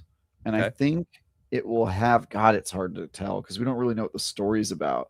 Because the other ones, they've done something like the bank robbery one, 5 was like bank paraphernalia. The one before that was like New York immigrant one. And I can't really remember what they had, but it was something themed.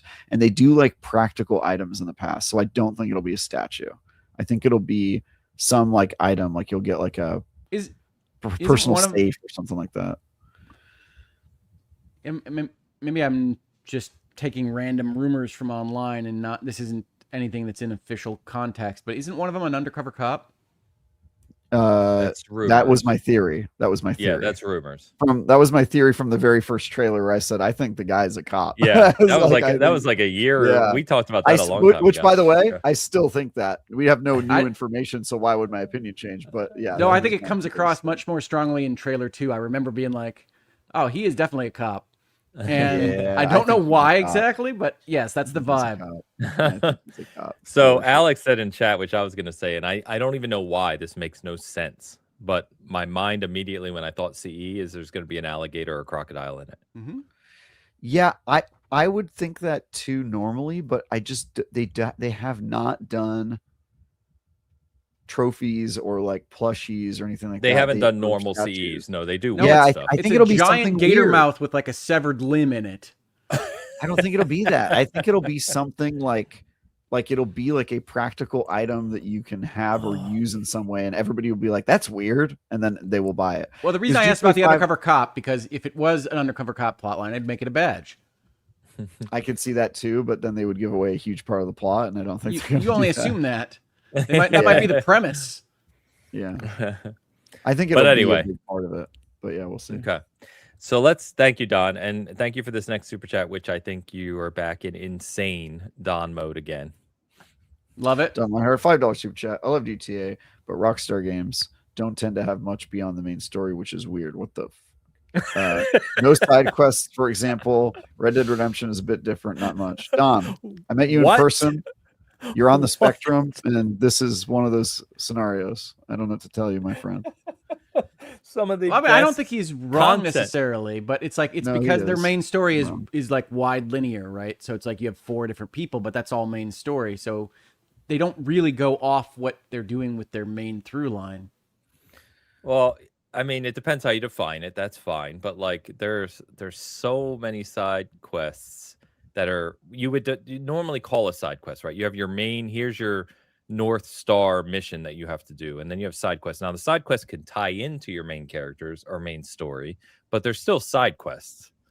So And I then don't there's know. also the whole like sandbox thing where you're just not doing the main story and messing around, which isn't that like the main thing people do. Not to mention GT Online, which I would argue the story in GT Online is interesting, but not the Yes, main reason you play. but that's So different from what Don's saying here. Like, it's a very responsive sandbox. I don't think anybody's arguing that Rockstar does that. They 100% do. But GTA has not historically had the you need to go hunt these animals out in the woods in order to make these things, and have even a self-developing kind of side quest. so of he's saying like content. structured side quests. Yeah, I don't know. He says I mean, RD has a bit RDR is a bit different. Literally the two things I remember most meaningfully from Red Dead 2 are both side quests. yeah, I also I think to your point, or to his point, Ains, he's saying that like I do agree that Red Dead Redemption has more structured side quests and side activities than GTA, but I think that's by design. I think GTA is like there are tons of side quests and side things you can do in GTA, but it doesn't like guide you to them in the same way that Red Dead Redemption does. And I don't think that means that there's not much beyond the main story. That is an insane statement, but I think I think I get what he's saying, what Hogue was saying structurally. it's not much Structurally, it's a little authored, different. not much authored non-main Exactly. story. It's not like, oh, go hunt all of the X, albino animals like you do in Red Dead. It's like, there's lots of side quests, but you kind of just have to figure them out on your own. Although, yeah, there are a lot of those, like, there are a lot of side quests on GTA. I don't know, man. You need to replay that game would be my suggestion. He's following up. Red Dead Redemption has strangers, which are side quests, not GTA. GTA has side quests. I hate to break it to you. Quite a number of them, actually. What are you thinking of when you say that, Travis?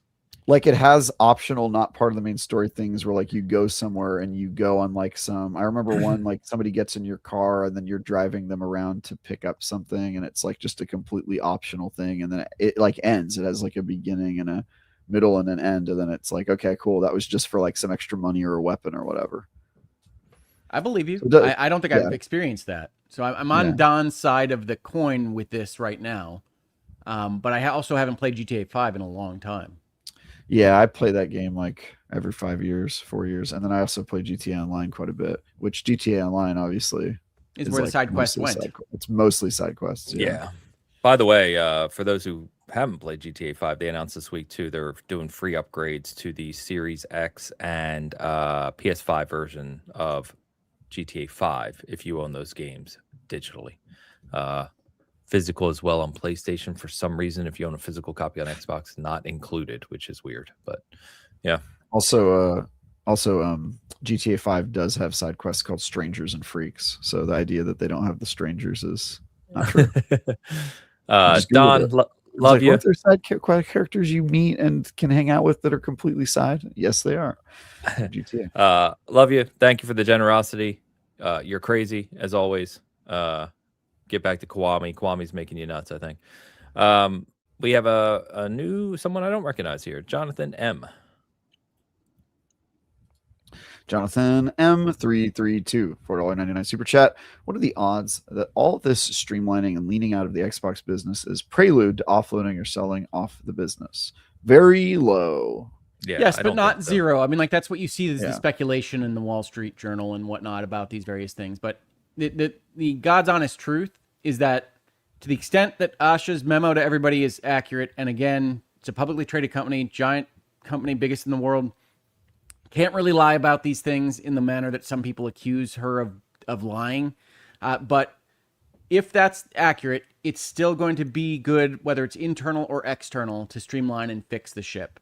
So you really can't say whether there's a phase 2 or not, just from what we've seen so far. But there have been rumblings from the investor crew to the board at Microsoft that maybe we could just scuttle the entire Xbox initiative at some point. And that's been going on since basically 2001, which we ascertained was when the Xbox launched. So what I would say is it's non-zero. Certainly streamlining and making it more attractive is phase 1 of an exit strategy. but it doesn't demand an exit, and it would still make I sense also if it was think staying internally. what we talked about last week about them making Xbox and spinning it off into its own like side business, I think that would be a prerequisite to them selling the Xbox business, honestly. So I think if that happens, then maybe you can add like a couple more percentage points to the likelihood. But until then, I just don't think it's even Right, really which is just the mothership going through the hard work of moving the contracts around in such a way that it is portable and can be sold. So yes, that would be another phase after this. So odds are, I'd agree with very low, just not zero. Agree. Yeah, I don't need to add anything there. Agree. I don't. They're not moving away from Xbox in that vein. It's about making Xbox profitable in the way that is expected of a division of that size. All right, Jonathan, thank you, my friend. Thanks for stopping by. Thank you for the super chat. All right, boys, we just as I was commenting across the 2-hour mark, I think that's going to wrap us up. I wanted to do a quick shout out for Bobby Prince. If you didn't see this, he's the original composer. I did software for Duke Nukem and Doom 1 and 2. So did those classic riffs, the meaty, they used to call them, right? Meaty riffs way back in the 90s. He was inducted into one of the kind of game music Hall of Fame type things they do for these type of memorial things. He died this last week. So shout out to him for giving us some of those good memories back when Hogue and I were young and Travis was a thought. I actually wasn't a thought. We are a little older than nobody Travis. planned me. Trust me. and we lost a Guillemot family member, didn't we? We did. Yves' brother, co-founder of Ubisoft, died in a plane crash this week. Kind of crazy. Wow, that's so weird. That's like the third person dying in a plane crash recently. Yeah. So also strange on that one. But yes, that is true. But anyway, thank you for the conversation, chat. You've been awesome today on this bigger conversation about Xbox and what we're thinking there. As I've continued to say, we have still things coming out from SGF, different hands-on previews and thoughts and things and stuff at the SG side. So just swing on by when you can. We appreciate it. I'm actually going to put up my hands-on preview of Onimusha tomorrow. It's been half written for like all week. Work was nuts this week. So it'll go up tomorrow, and then we'll have some other stuff as well to look out for. But Hogue, gonna shout out over to you first this week. Sure. No, absolutely. I have nothing to sell you. I have no video content of my own. I'm not that lazy, I promise. I've just been doing other things. But in the meantime, go hunt Nazis in the rat line. Get excited for Star Fox on the 25th, and pre-order any games you might be interested on that same day, if you feel like it. Get them before they run out, I suppose. Yes, you can also play Witchfire, but I can't tell people to do that because I've never played it myself. So that's on you, Ains. Fair enough. Travis, what you got, my friend? I've got coverage of Assassin's Creed Black Flag. There's a bunch of gameplay videos of Steam Next Fest games, some of which I was responsible for creating. And I'm not working on a review right now. It's kind of slow in the reviews world, so I'm waiting for some games to come on. I think my next review is going to be Power World 1.0, which I think starts its review cycle soon. So I'm going to start that game fresh and probably put at least like 80, 100 hours into it, which will be cool. And if you didn't see my updated review of Crimson Desert already went live, but I finished that a couple weeks ago, and it's no new review, but we're just going to update the old one to say, hey, I played it even more and I still think my review's accurate. So just getting some fresh death threats. Pretty much. Actually, Tom messaged me a while. He's like, are we doing this for a reason? Like, is there... I was like, Tom, you asked me to do this. He was like, I just want to make sure we're publishing this for a reason. Are you feeling lonely? Are you just looking for some attention? Yeah, that's right. Yeah. But other than that, what am I working on next? You can watch my Last Word final swan song video. It was fun to see those guys and hang out. And I was probably in some other stuff that I already forgot about. That's it. Fair enough. That's what I got. Cool. Chat, you've been awesome today. Community, thank you for the generosity today. Thank you for hanging out with us. Always appreciate it. Happy Father's Day to all the dads out there. Hope you're having a good day or good evening planned. Enjoy your gaming as always. And we will see you next Sunday. Till then, peace.